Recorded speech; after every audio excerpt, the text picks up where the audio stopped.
this treasure, they want to find it now. They are K-Pro and they are Cow. They're going over it and over it and over it again. This treasure hunt created by Forrest Fenn. Sing it! K-Pro Cow Pow Wow. K-Pro Cow Pow Wow Wow. It's the K-Pro Cow Pow Wow. Marion and Indy are what they're like, although their real names are Christy and Mike. Can they pin down the treasure? They just might. Tune in to find out Monday nights. K-Pro Cow Pow Wow.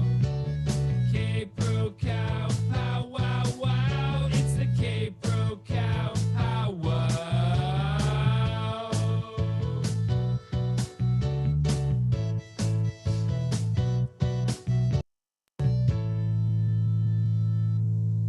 Okay, welcome everybody. Today is Monday, May 3rd. K-Pro, we already got 8 thumbs down. I guess I need some light over here. Only 8? Come on, where are you people? The other 4 are going to switch accounts, and they're And to those 8 and anybody else who doesn't like it, I say, suck it.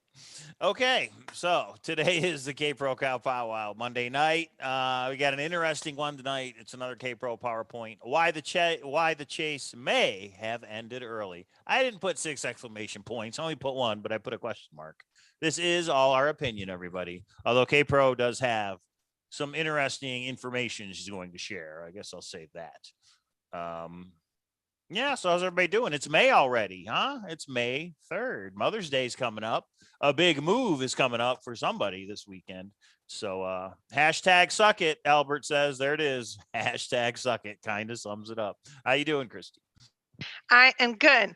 Those of you that know that we're moving, we've decided to do a little bit for about 5, 6, 7 days, and then our big moves this weekend. So we took apart the command center today.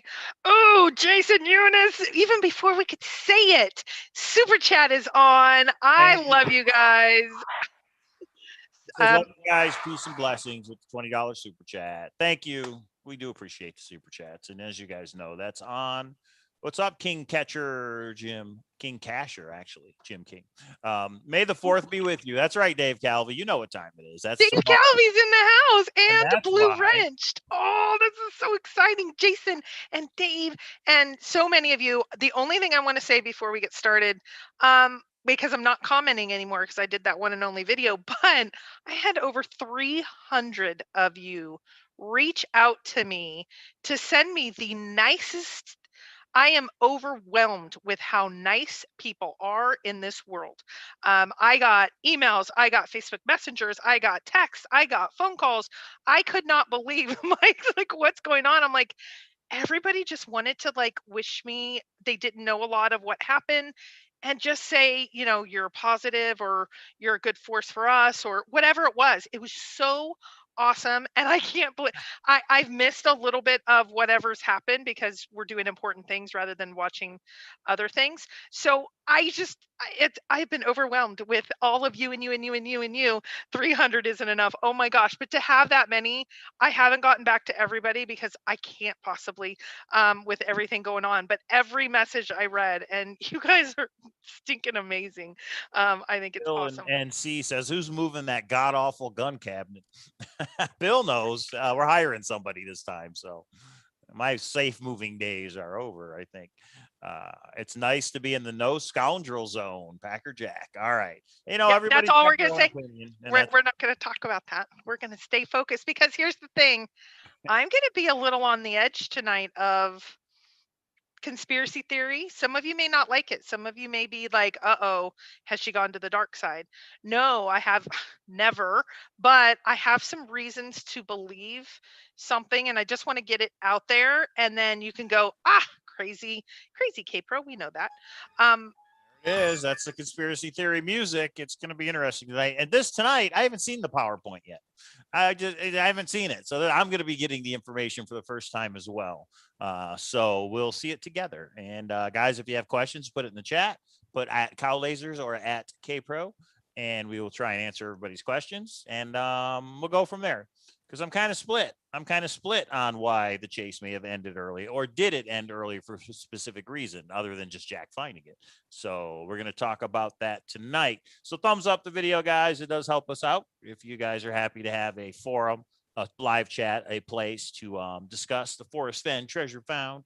And of course, there's the hintofriches.com. So yeah, there it is. Yeah, which is fun. And I'm so glad to see some of you back tonight. So basically, yeah, roll out the bridge of conspiracy. It's going to be there. I will be telling you what the theory is right at the start, and then I'm going to provide step-by-step evidence that, and people that have been willing to be named as sources. I know we're all kind of over the anonymous sources, as many people that are willing, but also, would you be willing right now to come out with all the crazy that is happening in the chase?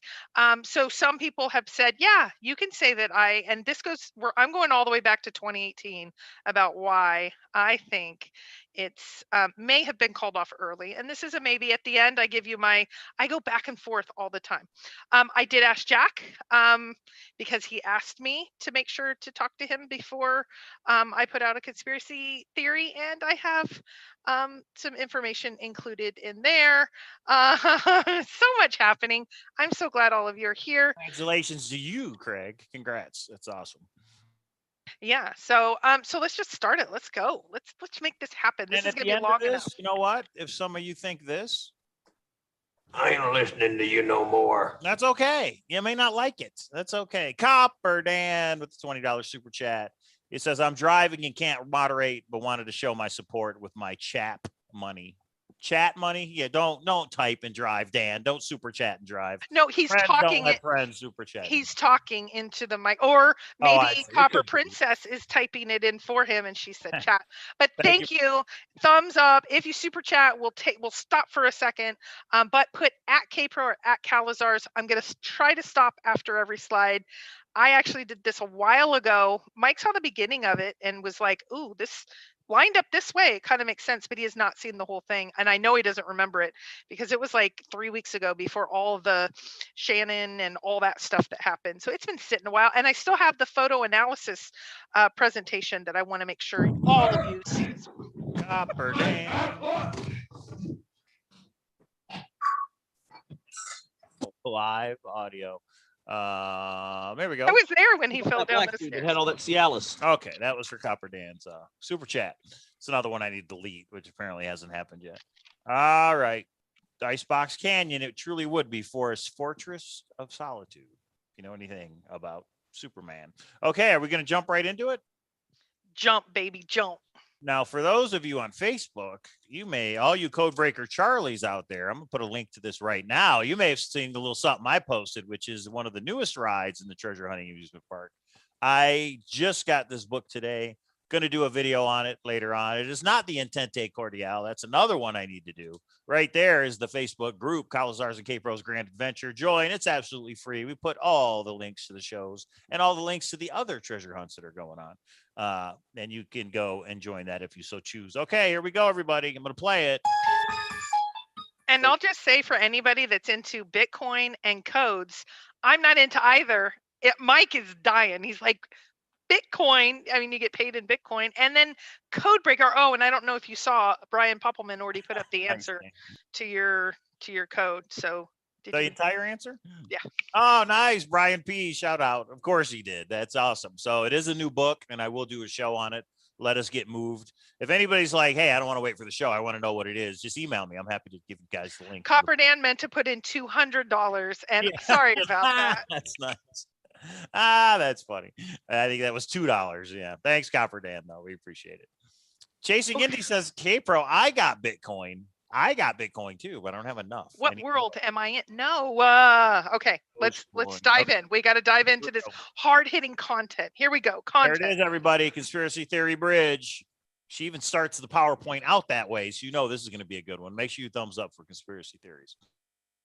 Okay, so this is a explanation of why I think the chase may have ended, and just my opinion. So here we go. All right, we ready? Yes. Okay, So here's the theory. I have 3 slides. Hashtag Ethereum. Hold on, we have Fred another Carter super with the chat. $24.99 super chat says, I think K-Pro loves the soundboard. Congrats on the new spaceship. Thank you, Craig. And by that, I do believe you mean the new house that we got. Let's see what we can play. This one's for K-Pro. Not like a regular mom. I'm a cool mom. That's right. K-Pro's not like a regular mom. She is, in fact, a cool mom. So thank you, Craig. We appreciate it. Yeah, I don't know if my kids think that. We're at the last 2 weeks of school. So, Before okay. we start, Alan K with a blast from the past, the Bitcoin gambit. I don't think it's active anymore, Alan. I actually tried to look into it recently. This was 12 Bitcoins a long time ago. But what I posted in the Grand Adventure is a new treasure hunt where Bitcoin is the prize. So we will get into it, give you the details. And actually, the creator wants to be on the show. So you guys will see that on a Thursday, treasure hunting amusement park. Stay tuned. Okay, now we're jumping in. So the 2 highlighted bold. Oh my gosh, hold on. We have another super chat. All right, here we go. Wow, you guys are How long making. did it take you to grow that mustache? All right, 3D Bronze with the $24.99 super chat. Peace, love, and virtual hugs. Stay positive and keep on keeping on. P.S. This entire conspiracy thing reminds me of a mystery. Speaking of mysteries, I'm still waiting for someone to tell me who the latest treasure hunt from 3dbronze.com called Tell Me Who. Everybody go to 3dbronze.com/tell me who. You can see all the details there. And if you just do a simple $10 donation to 3D Bronze, you actually get it in a PDF. And I believe you'll get all future treasure hunts from him at a PDF as well. Go ahead, K-Pro, and I will actually put the link to Tell Me Who in the chat. Okay. You guys are overwhelming tonight. You want to guys interrupt are rocking. K-Pro over and over again. Just kidding. Okay, so here's my theory. Forrest called off. You in the mouth. I'm Neil All Diamond. right, sorry. Go ahead. Okay, I'm getting serious now. This is all silly. Forrest called off the Forrest. And now I'm gonna go from giggly to very serious. This is actually very serious, guys. Okay, Forrest called off the chase before his passing. It was due to safety concerns and his illness, which made it time sensitive. I'm going to walk through why I think that. Forrest did explore different ways to call off the hunt in late 2019 and implemented his strategy that I'm going to go over in 2020. His first choice was to control the end and retrieve it himself, but that exposed Forrest, his estate, and ultimately his family legally, and I would say safety-wise. So he decided to do it a different way. I'm saying it like it's fact. It's not fact. This is all my opinion, but I'm not going to say in my opinion 100,000 times. Oh, Janet Landguard's in the house. Landguard with the $20 super chat says Bitcoin is great. Yeah, I think it's great too, and I like it. Freaking idiot. If you don't have Bitcoin, you might be telling yourself. Freaking idiot. Thank you for the super chat. I'd like to do a show on Bitcoin. A lot of people still don't really get it and understand what it is. So now that we have a brand new treasure hunt where Bitcoin is the prize, maybe we'll talk about that. But I digress. Go ahead, K-Pro. And Lucky Digger, you're not going to like tonight. I hate conspiracy theories. This is not a good one for you. Ben Oh, Apple with the $9.99 super chat. Obviously, number 9 for the 9 clues. Thank you for the super chats, everybody, and the support recently through some recent events. We really do appreciate it, guys. Thank you very much. Continue, K-Pro. I'm trying. Oh, but I do got to play a soundboard for that, right? Here we go. I can pull in less than 20 minutes for him to have a liquid explosion. No idea. Go ahead. Oh Go ahead, my K-Pro. No idea what that gosh. means, everybody. Oh, goodness gracious. Okay. So, Forrest, okay, I'm now on the 3rd bullet underlined. Forrest had another person, not a family member, assist a searcher to find the treasure chest, which was ultimately Jack the Finder. Forrest, though, at the end did lose control, information, and was even not able to get meetings before he passed. So I believe he finally wanted to get his information out, and that is why he scheduled a final interview to get as much as possible out to the community. And unfortunately, that was about 5 to 6 days too late.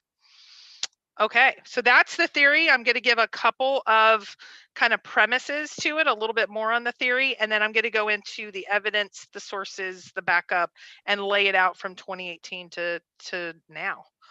Yeah, I got a bunch of questions, but I'll wait. And everybody out there, I'll play devil's advocate. I'll call K Pro out on what she's talking about here, but I'll do it as we kind of progress through it. So Yeah, and I'll have these 3 slides, and then I'll stop for a second and take questions. So if okay. we're good with that. Okay, but he only wanted to call off the hunt to protect his family. He could not assist a searcher for this chest himself, nor his family members, and that was for legal reasons. He had to keep his family at a distance. We know that he didn't even use the correct name. He called Jack Bill or Billy, and he didn't even tell his family well beforehand, like the day before that the hunt was even over. So the family was unaware. We have some backup to that. I have a source about that. All parties, when you look at the draft, all of the press releases that are out, none of the press releases lie, in my opinion. Forrest never lied. Shiloh's did not lie. Shiloh did tell me that there was some things maybe with Jack's that there was a little bit of an issue too, but I'm going to share that.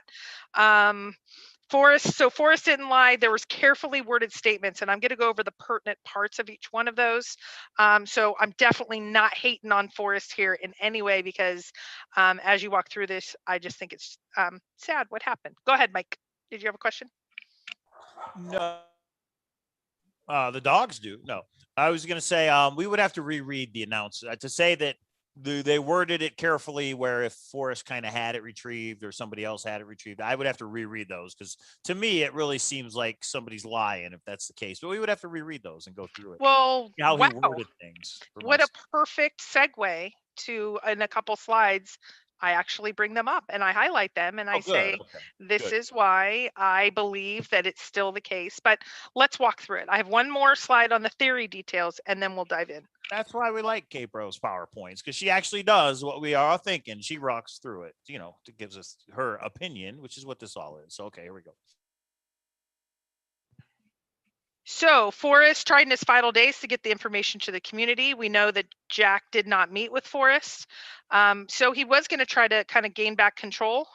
He scheduled a final interview where he wanted information out. Related to the finale, we know that he was just trying to discover if Jack was even there. So there wasn't even that good of a relationship to Forrest for Forrest to be aware of that. And then the interview being scheduled, I have some information on that, what it was going to include, etc. So now I'm going to go into details step by step. So that's the theory as it stands. I believe, if I'm going to believe this conspiracy theory, and I vacillate myself, but I have some stuff that I know some things that are not out in the general community that are known by some searchers. So I'm going to be putting that out tonight. But that's the theory. Forrest had someone else nudge a final person, his name is Jack, to ultimately find the treasure chest. It was time sensitive why he had to do it. And he did. So your theory here, is that Jack was helped along the way. He didn't just randomly find it. That Forrest, for various reasons, which I'm not sure if we're going to go into those reasons, Forrest was like, this has got to end before I pass away. And you're going to present here in this PowerPoint how you think Forrest did it. Is that correct? Yes. Okay. I'm not going to reveal who I think Forrest asked. I'll just say it's not a family member. And I believe they helped nudge that last little bit that Jack was missing. Hashtag nudge. Okay. All right. Let's get it going. Why would they select Jack Stoof? Mike Nealon says that is a whole nother conspiracy theory of there might be some connections of some certain people. But I'm not going to go into that one. I just need to lay this out as step one. Okay, now next slide. Okay, so step one is I'm going to present a timeline of events that have happened. Some of them, they may be a repeat, but they actually, I'm going to have it set up of what it is, some details, and then source information if they will be named or not. Thumbs up for pertinent being spelled right. Okay, keep going. Oh, shush it. Jason says, do you think Forrest directly gave information to the nudge or just asked them to nudge? I believe the person that he told knew the final location and solve and went to Jack and said, okay, you know, either you were close, here's what you have to do, or whatever that looks like.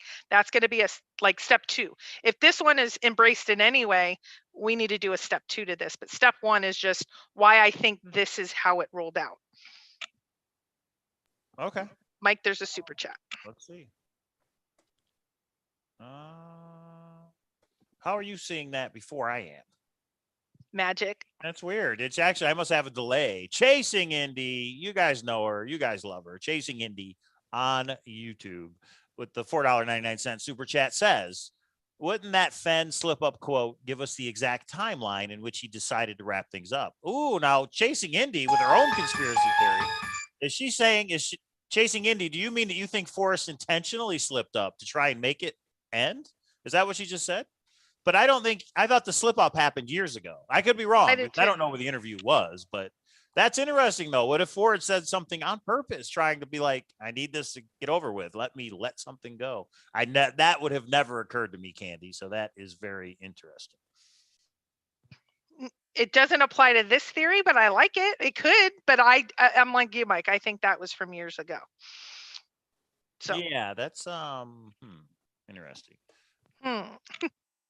Never heard of him. Next. Okay.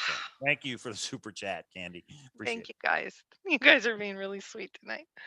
I have a bit of issue with the term nudge. Either he threw the hunt or he didn't, right? Okay, so for you, Adam, he threw it. And I'm going to tell you why. Okay, so, okay. Sorry, I start to get all these messages. I am not checking messages. I'm turning off my ringer. Okay, jump in. Let's jump into the timeline of why I think this, and then we can discuss what you guys think. Let's cross the bridge. Because we have some saying, I don't agree with your theory. Right, because I've not presented any evidence of why I think it yet. I'm trying to get there. Everybody's okay. Okay, so it is. So at the top is the timeline. The second row is the detail. And then the bottom is the source that it came from. So in 2018 at Operation Jamie, those of you that don't know, we did a fundraiser. That's actually how Mike and I met, of a fundraiser for a searcher named Jamie.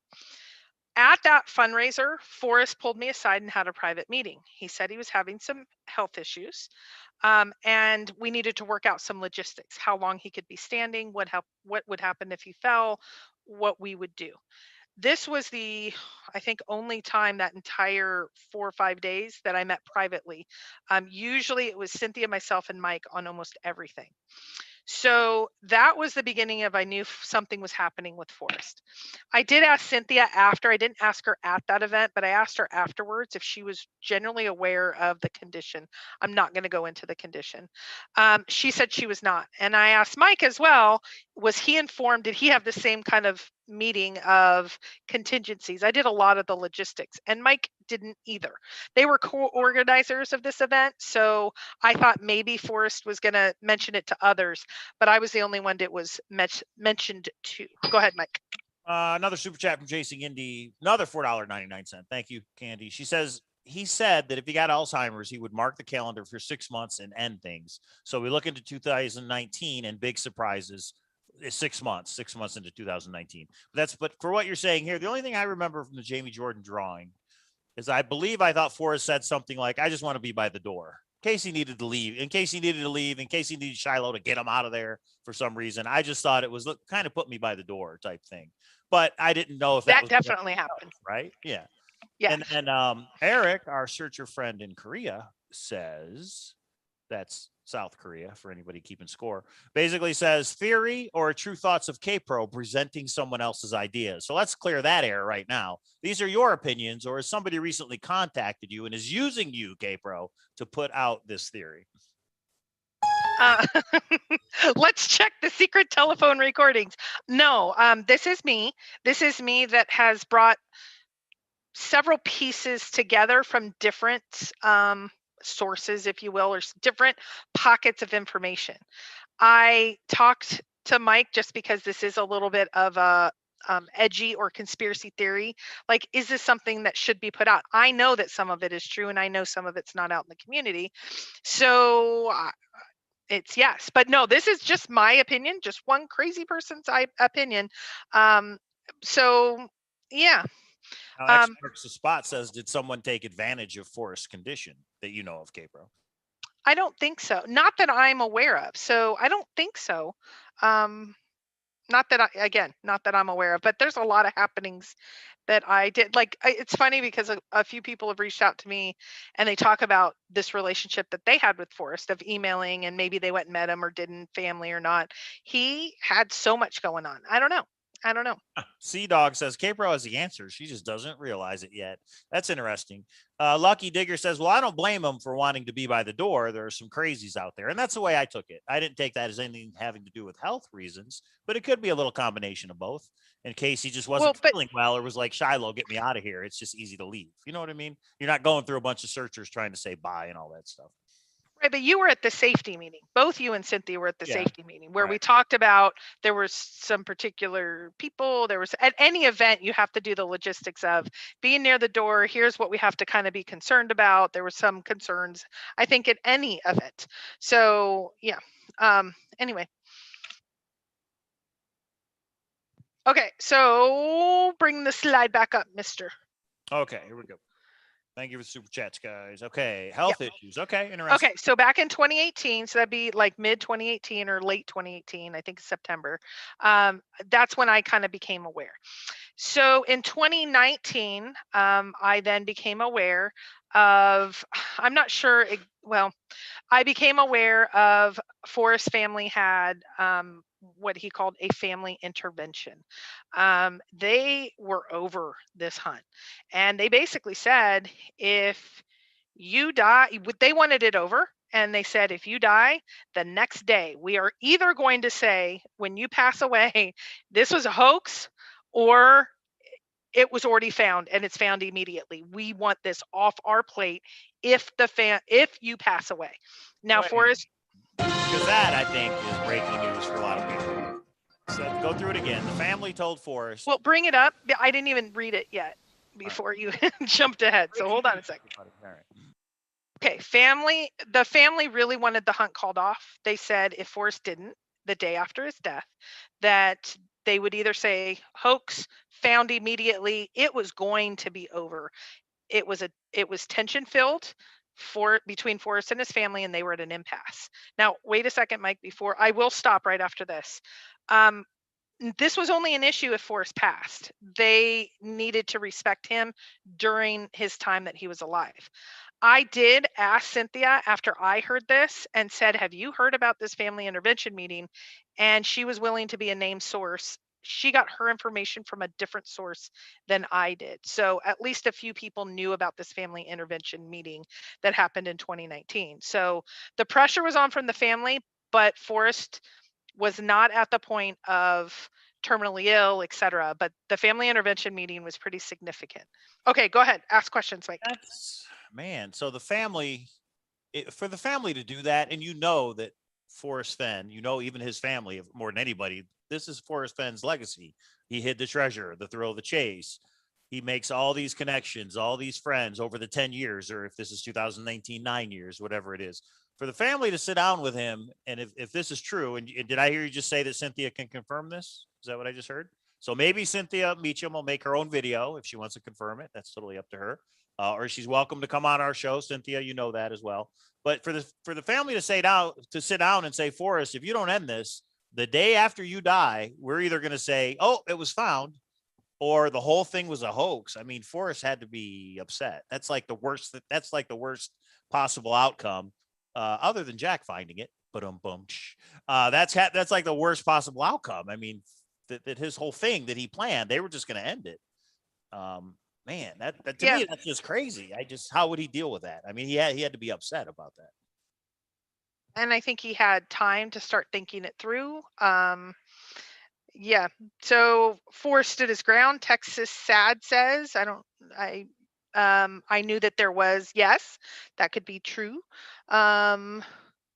Approximately when in 2019 did this intervention occur? Does this explain the flurry of scrapbooks? It wasn't early. I'd have to look back. to know exactly the timeline. I just put it generally. Did I put it on the slide? Let's go back to the slide. Just huge breaking news, Copper Dan. That's all. Here. K-Pro is saying, and she's also saying that Cynthia can confirm, that Forrest Fenn's family is saying, end this. And if you don't, the day after you die, we're going to say the whole thing was a hoax or that it has been found. So kind of crazy. Okay. Okay, so then in late 2019, he became aware that he would not probably make it out of 2020, and he was due to a significant health issue. Due to the family intervention, this now changed the game for him. That he needed to devise a plan to end the chase, and now it's becoming more time urgent. So we now look at what happened in November of 2019. He says during our interview, everything should now be up to the finder. And then in December of 2019, he tells Cynthia during the RD interview, there's going to be some big surprises. So something just occurred to me, and let me see what you think. K-Pro. In our interview, when he said it's totally up to the finder, Forrest, you want the location known? It's up to the finder. I wouldn't say in a million years. But do you think he's taking pressure off his family? In other words, if Forrest died and then a legitimate finder, forget about Jack, I'm just saying a real finder finds it, wouldn't they go to the family? And now everybody wants the family to put out the information. In other words, if Forrest wouldn't have come out and said it's up to the finder, if after Forrest passed, it was found, everybody's going to go to the family and say, you know where it was, put out the solution. You know, if the finder didn't want to, I think Forrest was trying to get the pressure off his family. He didn't want searchers to bother his family. So Forrest changes it and says, it's up to the finder. If the finder doesn't want to put it out, leave my family alone. In other words, we're not going to put it out. I think there was a lot. I hadn't put that together, but I think there was a lot of groundwork done between early 2020, because there is one other critical piece that I don't know, that made it more real to me. This is still a little bit of coincidence and speculation. We have not gotten to where I think things became more than just speculation or a coincidence, which I'll get into in a second. Chasing Indy with another super chat. Thank you, Candy. Says Ben Napple in chat discovered Jack's email actually reads hijacked cash, not Jack hid cash. In short, Jack has some explaining to do. Is that eggs? What was that? Jack has some huevos. Is that what that means? No, that's an anagram, and people brought that up. Jack hid cash could also be anagram to hijacked cash. That's been going around. I've heard that before anyway. We have no idea, if that was intentional. But what we do know now, thanks to Shannon, Odious Soul, is that he had that email before he found the treasure chest. That email, those letters, was before he found the treasure chest. So, but I just think it's interesting that now Forrest puts it on the finder. He takes it off himself by saying, I'll come out with the solution. He says it's up to the finder. If they want to come out with the solution, it's up to them. Right. And so Texas James says, why wouldn't Forrest just be honest and end it due to health reasons? That was actually his first plan, and that's on my next slide. So hold that question for one more slide. But he went a different direction because of events that happened. Why would you not reveal this for 1 year? X marks the spot. I've been getting pieces and parts of this. I would say I think it's because so many people are hanging on. I did not get all of this right when it happened. I mean, I did get in 2018, Forrest had some health issues. That's not groundbreaking news. Right. When you put all of these pieces together of the family intervention, then you go to the next piece of the meeting that Forrest had that you'll see in a second to call off the hunt. Then you have, and then you have this ending. I thought it could all be just a conspiracy theory. And I've really gone back and forth. I think a lot of you guys know I am a Fenn supporter. This really questions things, but I finally just said, like I've said with the community, I'm trying to put the community first. I know I want, and I think maybe Shannon's whole thoughts about the community and how obsessed we are and kind of me first over the community kind of tipped me over just to say, you know what, I'm going to put it out there and see what happens. Karen from Canada just summed it up pretty well. Karen says Forrest would not have wanted to be remembered as a hoax. He would have arranged to have it found to save his name. He would have been hated if it was announced it was a hoax. And that's the point. That's good, Karen from Canada, to put it that way, because that's the point. People died and Forrest didn't end it. The park rangers of Yellowstone, the New Mexico chief of police all asked him to end it. He didn't end it. If his family says, when you die, we're going to say it's a hoax, that may have made Forrest end it. That's the one thing he would have been upset about more than anything else is his legacy. For everybody to think the whole thing was a hoax, that could have put some in doubt in his mind to actually say, well, if I am going to end it, how can I actually do this? What's the right way to end it if I'm going to do this? Because I'm having health issues. I know I'm not going to last another year.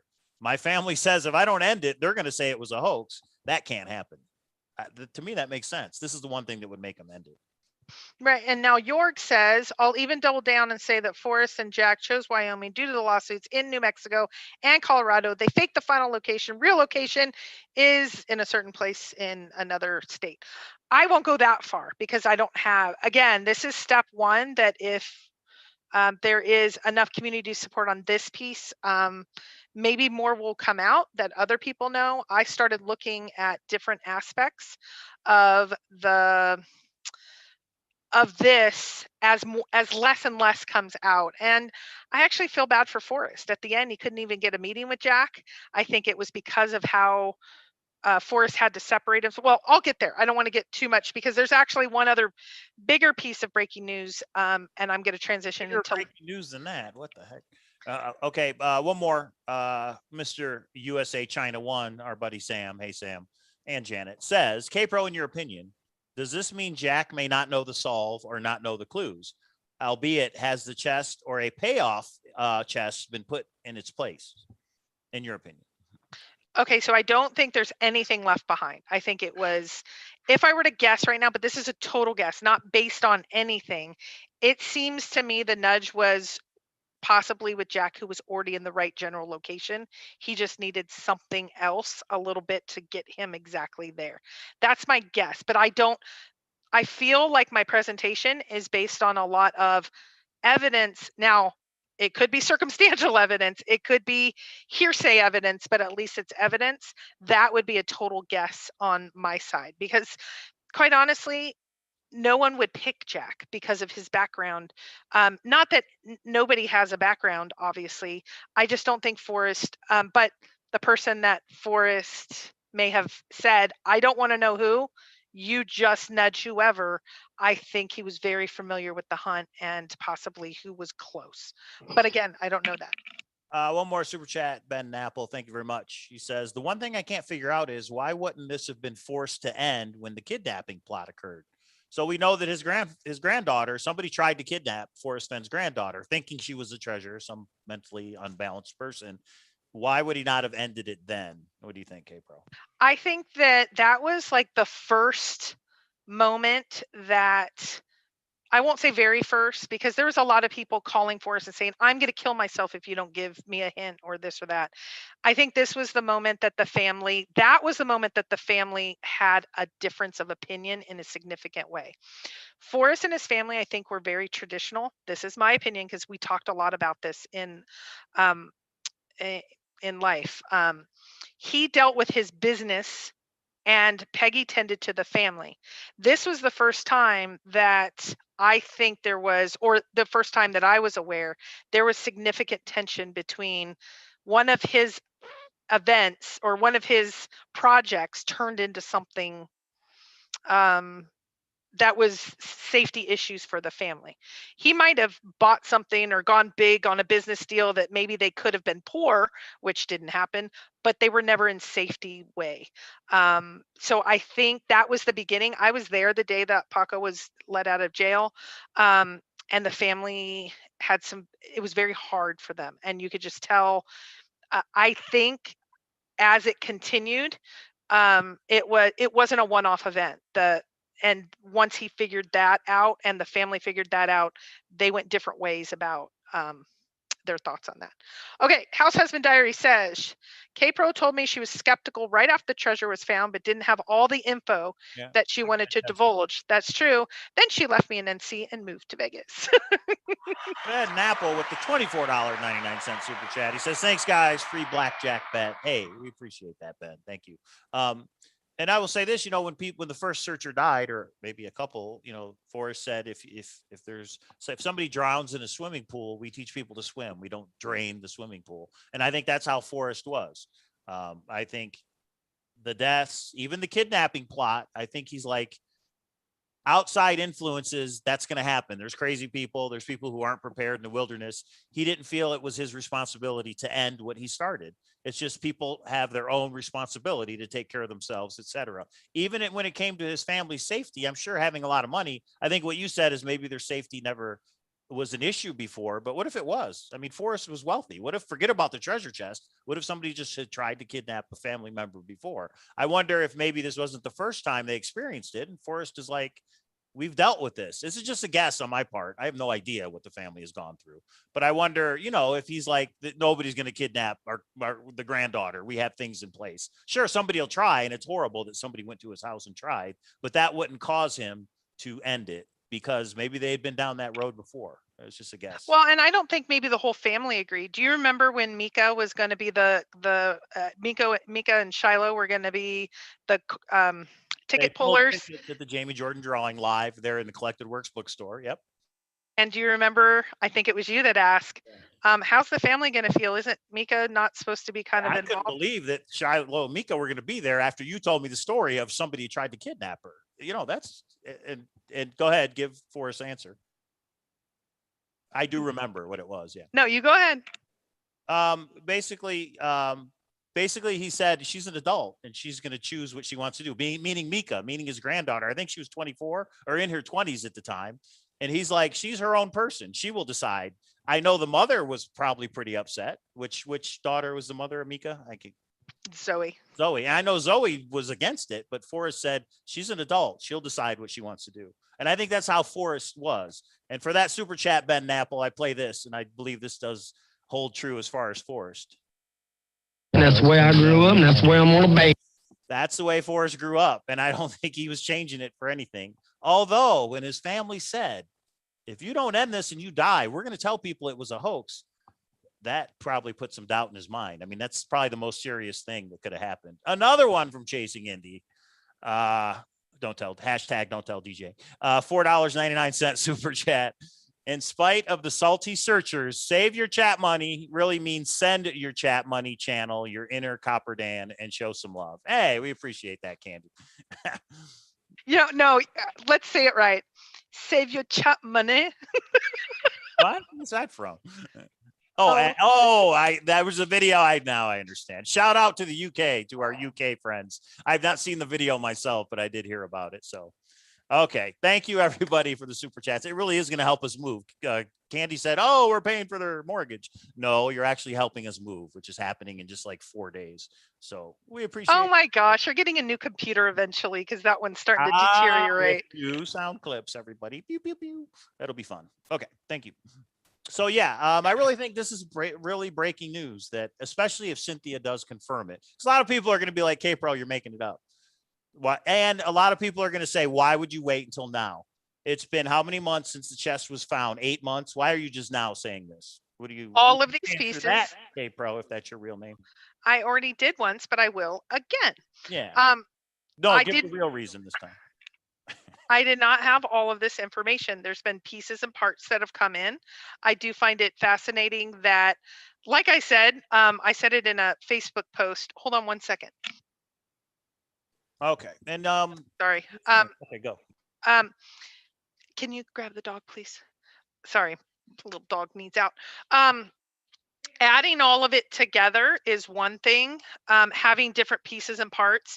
But what I was going to say is, I think it's about the 10-11 month mark that people start to get a little testy themselves and information gets shared. So I've not had all of this together. I've had little pieces, little parts, and not confirmed. So some people have recently stepped forward and said some things, and it's making it all come together. A big piece is one you're going to see on the next slide that kind of put me over the edge of knowing, and I've just been going back and forth. I've talked to a couple searchers for probably a month or two, but there was a couple of key pieces that brought this together. Okay, go ahead. Copper Dan with the $50 super chat says, I'll do whatever I damn well please with my chap money. This is for you, Dan. Out on the road. Thanks, Dan. $50 super chat. We've rarely seen those, although we have in the past. So, Copper Dan, you're a good friend. One of the things that we do have at the new house already is your Copper Dan art. And we're going to go live this weekend, guys, after we move. I know we are. We're going to show everybody the house. So make sure you subscribe and you can see the house that we're moving into to start the new chapter in our lives. But thank you very much for the super chats. And it's a way to say thank you to the channel where we present these new ideas, whether it's conspiracy theory, whether it's breaking news, or whether it's just comedy. Well, that wasn't what I wanted to play. Anyway, thank you for the support. Okay, I think you explained that. I think you explained that well, K-Pro, that you've got more of the picture, you think, and you've put it all together in this PowerPoint. I think if a week after the treasure chest was found, you came out with this, it probably wouldn't have been received very well, where I think maybe now people might be more open to the idea, if that makes sense. It does, but I didn't have all of this at that time. There were some key pieces to this. I've recently, obviously I knew the 2018 Jamie Jordan piece, but I haven't even gotten through it yet. You guys have only seen about half of it. But Minotaur Marino says the timing of the find and Forrest's death was very suspicious. That said, if Jack got a nudge and found it, so be it. F's hunt, F's rules. I was jealous and mean early. Now I am at peace. I am as well, but I want to put the information out there because I want the solution eventually. Okay, go ahead. Well, we did get yet another super chat from Chasing Indy, who says, from this day forth, this will now be known as Save Your Chat Money Day. And I understand now what it's from. And for that video, that YouTuber, that searcher who made that video, I'll just say this. Good job. Maybe it backfired. I'm not sure. But anyway, okay, let's go on with the PowerPoint. My God, we're going to be here 9 hours. Okay. So we are now at the point that Forrest knows that he's ill. He's starting, I believe he's beginning to lay out the groundwork of the ending. Not sure of the specific way he's going to end it, but with the 2019 interview saying everything's up to the finder, that's getting it away from his family, like you said, Mike. And then Cynthia's interview, surprises are coming. Big surprises are coming. He is now laying the groundwork of what's going to happen. Okay, next slide. I'm a little worried about going to the next slide. Well, I keep throwing diversions onto our That's okay. conspiracy road. But when Forrest in our interview, when you asked him, when you pass away, we're not going to know if it was found. You're the one who tells us. And he says, yeah, there's some problems with treasure hunts. And then he thinks about it and he says, well, that's not true. There's a way, but I'm not going to tell you. You're the part of your PowerPoint that says he's beginning to lay the groundwork to end it just made me think of, what if he had a way that if he was passed away, he would let us know, but it didn't happen that way. In other words, he was alive when it was found. So whatever that way is never happened. He discontinued it because it was found when he was still alive. Do you think there could have been something in place that would have happened after he died? There's no way to tell what it is, but do you think he put that in there? Ben Napple with the $49.99 super chat. I wanted to do 5001 just to F off Copper Dan, but I have no idea how. Pretend this is 5001. Well, there it is. We have the super chat competition. Thank you, Ben. Oh my God, thank you. Copper Dan in your face. That's all I got to say. Here, let me find one here. Go ahead. I'll find one we haven't played in a while. So, okay, House Husband Diaries. When is the treasure being auctioned and why hasn't it been sold yet? Oh, there's so many conspiracy theories to that. The last I heard from Jack maybe a month ago, 3 weeks ago, something like that, is he is still exploring the idea of where Forrest wants it. That has been slow going. If he's going to now put it up for auction, that's going to take a lot of time. It has to go through a process of appraisal, etc. So it's going to take a while for that to happen. Some people believe it's because they're waiting on the book that he gave his only interview on, and the book is going to get a lot of publicity. There's lots of conspiracy theories, but that is this is interesting. Redneck Express says it's all going exactly according to Forrest's plan, whatever that is. In other words, if he laid this groundwork maybe there is something else going to come out. Maybe this is all part of the plan. That's an interesting comment for sure. This is for Copper Dan from Ben. Turn off that goddamn music. So if you're driving, why not listen to our show? Just turn the music off. Thank you for the super chats, everybody. Yeah, so that's interesting for sure. That Forrest kind of planned all this. He planned the ending. Due to what his family told him, he now said, okay, how can I end this? But I think we're going to get more into that. So now Milan says June 5th had to be the day. It was the only Friday that matched 5 June since 2009 when he actually hit it. And that is interesting that it matches a postmark in the book, right? So could this be all some kind of a plan from Forrest? Yeah.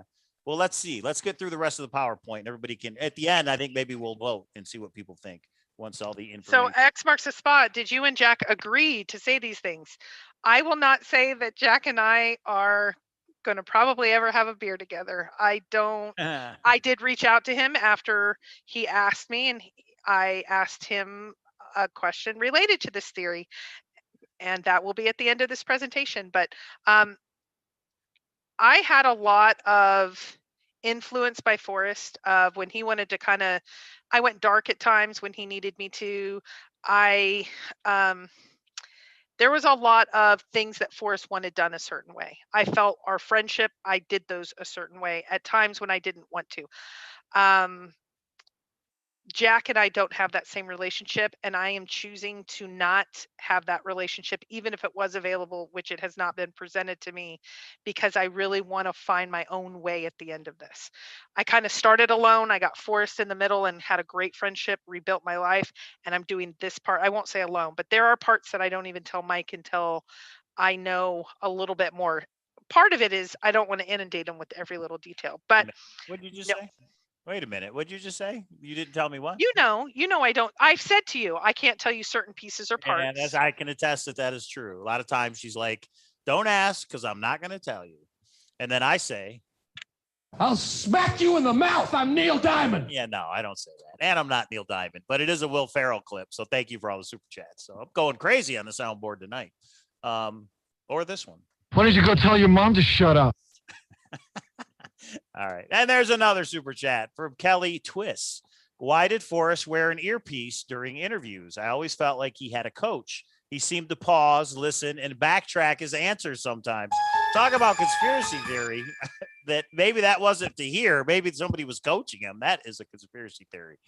No, he was very, very sensitive. If you guys remember the other secret recordings where it sounded like I was yelling at him, he always wore a hearing aid. At the very end, that he called them his new set of ears, changed his life, because it actually wasn't. He went into this, and I don't understand the difference. He's like, this isn't a hearing aid. It's like an amplifier, which I would call a hearing aid, but it goes into your ear, and he was finally able to hear. He was so self-conscious about that, or he hated always having to say, can you speak up? Can you say that again? Can you that? I would say that actually helps me. I got a picture of someone that thinks that it was Forrest, and up in the northern states, and we're trying to analyze it because I think he has his new ears on, and his new ears weren't until 2019, so we would know that Forrest was there after 2019. So just know that little piece. I know we talked a lot about that, especially after the first set of recordings that came out. Well, here's the other thing. The reason Forrest was hard of hearing was he was a pilot. He was in that plane. I mean, there's a reason he had hearing loss and he needed those. But did you just say, did I just hear you say, K-Pro, why he was not wearing the hearing aid in the picture with Jack, or no? If you look at the picture with Jack, he doesn't have it around his neck. He's not wearing it.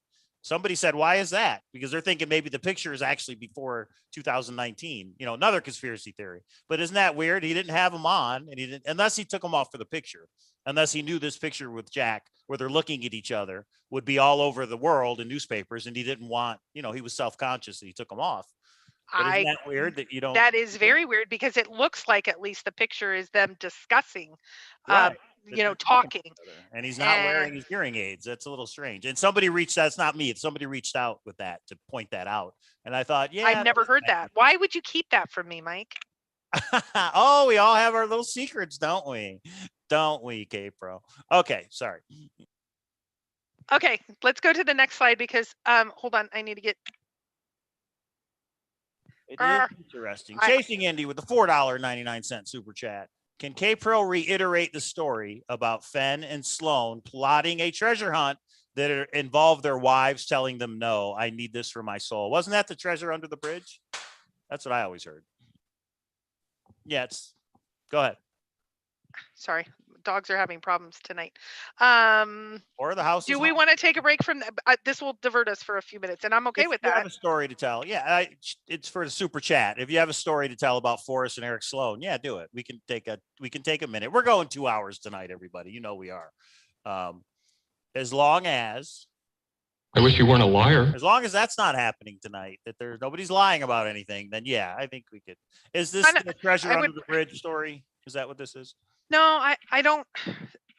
It might be best for me to go check my notes because I might say it a little off. But Forrest told me, I thought it was kind of like the whole Skippy thing.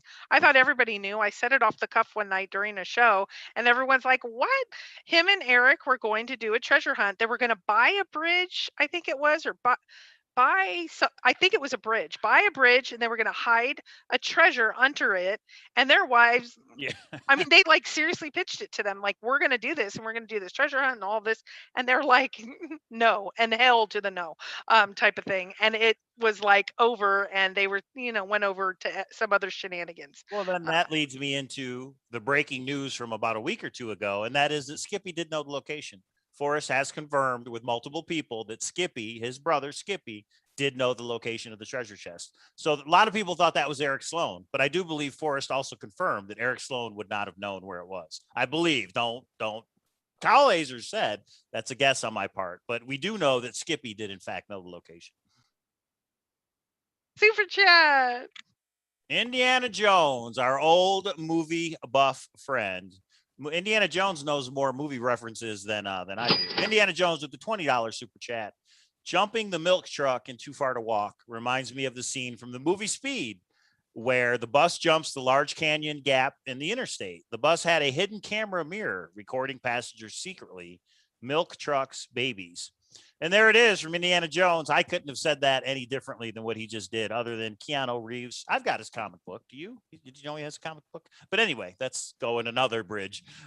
Okay, so that is the treasure hunting story. Eric and Forrest had a idea, Andy and their said wives killed it, which is probably the biddies in his book. Their two wives. That just occurred to me. Andy says that was on. Yeah. Okay. Indy said that was on my show, you goober, and Future Gold Channel said you butchered that one. LOL. Guys, I've been preparing this, and this has been very nervous for me to present this because it does have some consequences to all of the chase, and you guys are asking me questions. You get it out.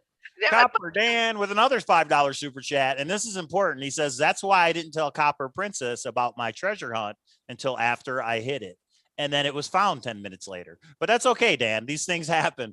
But that is interesting. Just like Forrest said he hit it and Peggy didn't even know. Copper Dan followed in Forrest Fenn's footsteps. So that's actually pretty cool. It was a good treasure hunt, Copper Dan, and I hope you're planning to do another one. Oh, wait a minute. Redneck Express says, check your email. We got some breaking news for a link confirming Forrest did have his new hearing device on in Pictures with Jack. Okay, I'll check it out. And Ben Napple with another super chat says, Indiana Jones smokes the stuff I could only wish for. Well, we all have our own thing, don't we? Okay, you continue, K-Pro. I'm going to check the email from Redneck Express or see what we got going on here. Okay, I don't know what to do here. Want to meet at Bullwinkle's. We are in need of Operation Basement Vault. Okay, those of you that don't know, yes, there's something in the basement at Bullwinkle's that is all Forrest Fenn related, and we tried to get in there. We tried to buy our way in. There was alarm systems, and it has not happened yet. Okay, so yes, I'm up for Operation Getting That Vault. Why would Forrest? Marty says, why wouldn't Forrest just release a bunch of really good hints to everyone if he wanted it to end? Ooh, that's a good question. Let me get through the whole story because there's some things that have happened after we're only in mid December 2020. I haven't even gotten to where he met with a searcher and said, I'm going to call it off. Guys, I haven't even gotten to the good stuff yet. So I'm going to, and once you get all these pieces together, then I'll answer that. Get back to the color slides, K-Pro, Jason Eunice says. I'm trying, for goodness sake. Can anything be found from where the certain areas were open in Yellowstone, for example, Tower Junction, Lower Falls, Minotaur? That may be why Jack can't say it. So yes, you can actually go on Yellowstone's website. They do a press release when an area does get closed, and I saw that area of Tower Junction was closed. But yeah. Let me interrupt K-Pro with the soundboard once again, because we did get another super chat. Hey, Don, did you take a dump in your bed last? Hey, that's little Napoleon Dynamite. Packer Jack says you were about to hit 1 hour without saying GPS, Slough Creek, or oh, and I just ruined it. Thank you, Packer Jack. Does anybody out there know what the Mandela effect is? K-Pro, do you know what the Mandela effect is? Have you ever heard of this? There's a TV show about that. I don't know. Yeah, no, this is the effect where people remember things wrong. So in other words, the Berenstein Bears, people remember it a certain way when that's not how it was. Redneck Express just corrected me. Forrest Fenn did in fact have his ears on with the pictures with Jack. Here, check it out. I was totally wrong. And isn't that funny that I just assumed he did not have them when he did? Where are they at? Where are they at? Where are they at? There it goes. So right there is his right there. So that conspiracy theory. It's on the inside. I'm sorry. You can see him on the inside. What does that mean? You can see him on the inside. Inside right of here. his shirt. Oh, right. Yes. And in his ear, he did, in fact, have a hearing aid. So when a searcher emailed me and said, why didn't he have it? I just assumed the searcher was right. And I was totally wrong. Redneck Express, thank you very much for clarifying that. That conspiracy theory bridge is now burned down because, yes, Forrest Fenn did have his hearing aid on when he met Jack. So the theory that this picture was so long ago, and then a couple other ones, there it is. His hearing aid is there. His hearing aid is there, etc. Okay, sorry about that diversion. But thank you, Redneck Express, for setting me straight on that one. Okay, that's all. Go ahead, K-Pro. I don't know why you're waiting, making everybody wait to get through this for some reason. All right, back to the slide. Yeah, the next slide, please. But your PowerPoints are bringing up so many different topics. This is the problem. Okay, here we go. Step 1, the timeline from 2018 to 2020. Okay, so in late December 19, his first option was to call off the hunt. He met with a searcher and said he's just going to retrieve it. And just announced he retrieved it exactly like some people are saying, like, why didn't he just say, due to all this craziness? And Mike, you've said, and I think I would even be saying that would be okay due to all this craziness. He was trying to find a way to end the hunt. He was convinced his first plan would be feasible. He had a long conversation with the searcher, I would say several hours. And he was convinced otherwise. It was like, oh, this might bring up a lot more issues. When I heard about this meeting, I heard about it well after the actual meeting happened. I went to Cynthia and said, did you hear about this meeting with this searcher? She was told the same information. So Forrest met with the searcher and said, it's time. This was... Sorry, it's just unbelievable. But we did get a super chat from Sassy for $2, and she says, sorry, I'm saving for a riding lawnmower. So thank you, Sassy. We appreciate it. So you just blew the lid off it, didn't you, K-Pro? Basically, Forrest in December of 2019 met with a searcher to discuss the possibility or the way in order to end the hunt. Is that correct? Yes, that's what I was told. I was not the searcher, so I was not, yes. And again, Cynthia could confirm this if she so choose to. I wonder if she's watching tonight. Okay, let's go back to it. That's breaking news right there. And wasn't it in January 2020 when Forrest said there would be big surprises in the year after this meeting took place? Was that correct? Yes, that was all in the same month, but I think this was after. Hey, it ain't so. Okay, keep going. Okay, so fast forward now. This is just general. We're not going to go through this. There was a scrapbook. I had not gotten words from Forrest to put up on Hint of Riches for 2 years. He used to give me words, kind of like Jenny and Dale. He didn't for 2 years because it caused some hubbub. So he went back to kind of just Jenny and Dale. But he said, "Can you please put this up?" And it was basically like, be aware. He's talking about the virus, but he's also talking on the Dale site, but he's also talking to me directly, saying, do not become treasure blind. He's basically encouraging people not to go out. This could be a partial reason that he's kind of teeing up the ending, if you will. Again, this is a conspiracy theory.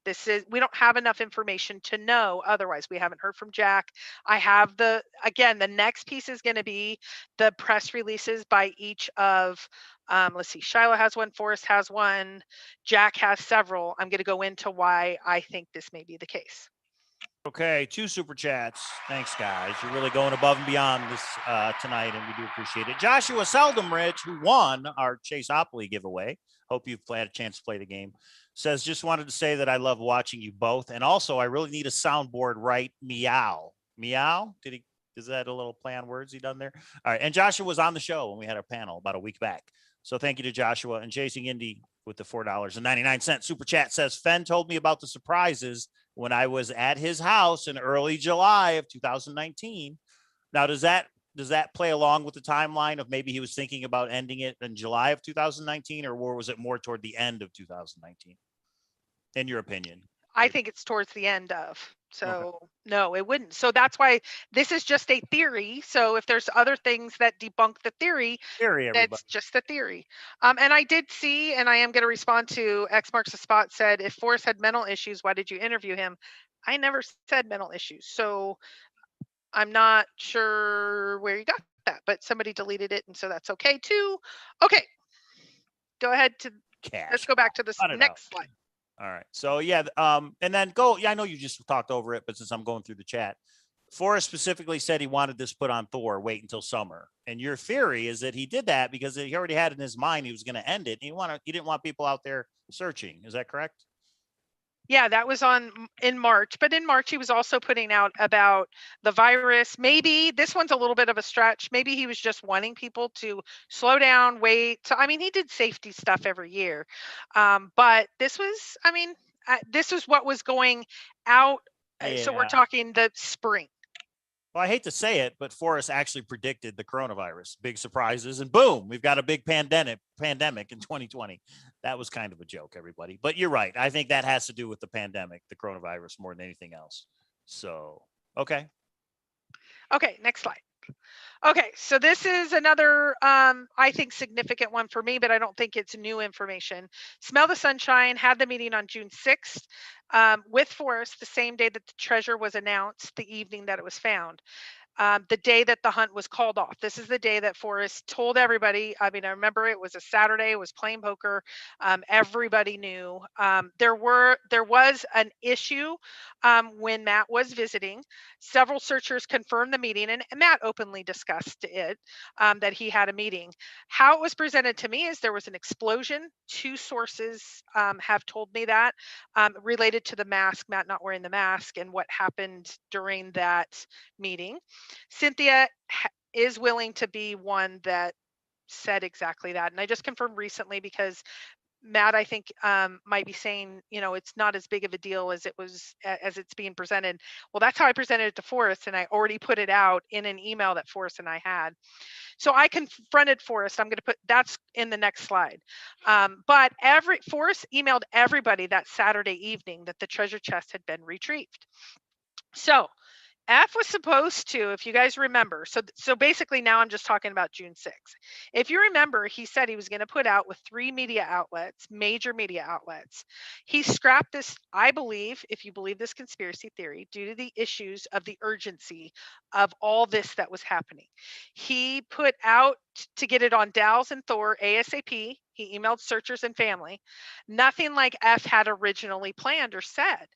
Forrest had 10 years to plan this ending, and why did it end in the way it did? I think everybody in the world believes this did not end well. If this was known for at least a day, which we know that Jack has said that he contacted him on Friday and got explicit permission, Forrest had time to ensure that it was put out seamlessly, even Sunday or Monday. What happened? Why did this happen this way? Forrest could have determined which day it was going to be announced, why on June 6th. Something made it more urgent. The family explosion was the word I used with Forrest, and how it was presented to me. Initially, I asked Matt if I could put out the details of the situation of that meeting, how tense it was with the family, and Matt agreed at that time. So this was about a month ago when I was starting to bring these pieces together. So he agreed. He recently said on Amy's show, there wasn't anything huge. I checked with Matt before I did this, so I'm just going to leave that as the facts.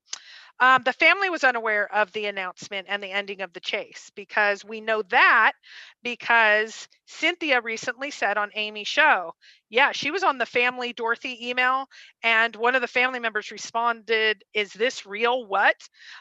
So we know the family wasn't even aware. That's a key part to me. That's when I kind of went, oh, once I got that information that came from Cynthia, that kind of kept all these pieces coming together. I asked Jack if he was aware of the issues of Forrest at his home on June 6th. This was way back, and he answered no, he was not aware of this explosion event, tension, concerns, whatever, however you want to couch it. There was at least tension because I confirmed with Matt, ending, the end of it, all of that. So so June 6th, there was obviously something that happened differently than I think Forrest would have initially said he was going to be putting it out. Go ahead. I think we have a super chat. Super chat. Chasing Indy says, I wasn't trying to debunk your theory. Sorry. Also, UK, Paul, this is what you get when you try and tear down good people. # true friends. Thank you, Candy. All I'll say is everybody out there has their opinion, and that's okay. But yeah, thank you, Candy, because we like your opinion. So thanks. Minotaur Moreno says, with it ending perfectly 10 years after it started, Jack finding it using brute force, and F dying soon thereafter, I would be shocked if Jack wasn't nudged. And yeah, I think I'm starting to lean that way too. We actually have some live audio from Forrest's house. No, you've had your limit today. You drink water. Wow. So there were some issues there. Just kidding. Yeah, that's something. When you go through these different things that K-Pro has laid out, it makes it seem as if something happened with the ending of the Thrill of the Chase. I'm not going to say Jack was told where it was, etc. But didn't you say earlier, a lot of people said, why Jack? Because he was the lead searcher, because he was the closest. Is that why you believe Forrest may, if this is true, may have picked him or nudged him or whatever it was? I don't believe the family or Forrest knew who was going to be nudged. That's a key piece to this. Because if Forrest or the family knew, they could be implicated, and it could possible deniability. They didn't know Jack. They didn't know who. That makes sense to me. The biggest thing, okay, but I'm going to wait. I'll tell you the biggest takeaway and the biggest breaking news, I think, but I'll do that at the end because who knows what else you're going to bring up here. So, okay. Okay. Yeah. Okay, so, I'm done with this slide. Let's go to the next. This is the timeline pieces. So in July, a source of Mike's, this is where Mike comes in, and Forrest, him and Forrest, this is Mike's source. How are you just going to add me in here and not tell me? All right, go ahead. It was in a YouTube show. It was not because I'm married to you. He told Forrest, I have to pay off a bet about which search state or whatever it was in. You could give me more information. But Forrest's response wasn't, yeah, you got to pay that bet, or yeah, it's over. It was, nothing is what it seems. I know this was pretty profound to this particular searcher. It is remarkable to me that that was said to another searcher. So now we have even another person who I believe was close with Forrest saying that. We've already done a YouTube video on it, so we're not going to go to it in a lot of detail. Go ahead. Copper Dan with the $5 super chat says maybe Copper Dan has a treasure and is super chatting it all away. Thank you, Copper Dan, for the super chats. Yeah, that is true. Another super chat from 3D Bronze. Let F borrow my scissors in 09. # missing scissors. We still don't know why those darn scissors were in the chest, do we? And then Kelly Twist had an interesting one. And basically that was Jack figured it out, plain and simple. Not sure why that's so hard to swallow. When you look at these different things that happened, it does make it hard to swallow, in my opinion. Yeah, and you know what? Maybe you can swallow it, but maybe the taste is a little funny. Put it that way. When you look at all these different things that happened, but I'll tell you what I think is the biggest one at the end. Go ahead, K-Pro. Well, Brian Gates says this conspiracy theory sure is paying off. No, it's not the conspiracy theory. You guys are showing love because of recent other things, and I am grateful for you. I appreciate it. But it just pays off to keep going, keep trucking. Don't get distracted. Here we go. Okay, so in August of 2020, we already did a show on this, but I did confront Forrest with the explosion is what I put on the email. You guys have already seen the email of was there an explosion with Matt? And this is the only time that I am aware of all of these things that happened that Forrest did not tell me the truth. He's like, Matt wasn't here that morning. And I'm like, Forrest, I mean, I knew it from Matt. So it was like, Busted. yeah. So this was an odd one. So I did say to him, like, it's hurting my feelings. We are friends. You could just tell me, just don't answer, but you can't tell me something that's a flat out untruth. I think I used the word lie. I don't remember. You I actually put it in say that this? email. Did you actually say this? Yeah. I wish you weren't a liar. Did you actually tell Forrest that? Yeah. So we already went over this on the YouTube, but this more confirms if I'm saying to Forrest, what about this explosion? That is what I was told at the time. Sources always aren't right, but Cynthia is willing to be named as one of the sources for this information. And Rodney Greenway's got a good point. He says, you have to ask yourself if you believe Fenn or not. You believed him when he said he hit a chest. Why not believe him about the official story? He said he didn't know the searcher and he solved the poem. And that goes back to K-Pro saying everything Forrest Fenn said is correct. If the plausible deniability, if somebody else contacted Jack and somebody else picked Jack, Forrest could say, I didn't know him. Forrest could say, that's an interesting way to put it. And we're going to get to that, right? Is that that's all next. of this transpired and everything that Forrest posted on Dale's blog about Jack and the find still be true at the same time. And that's a correct point. And another super chat from Kelly Twist that says, keep on trucking.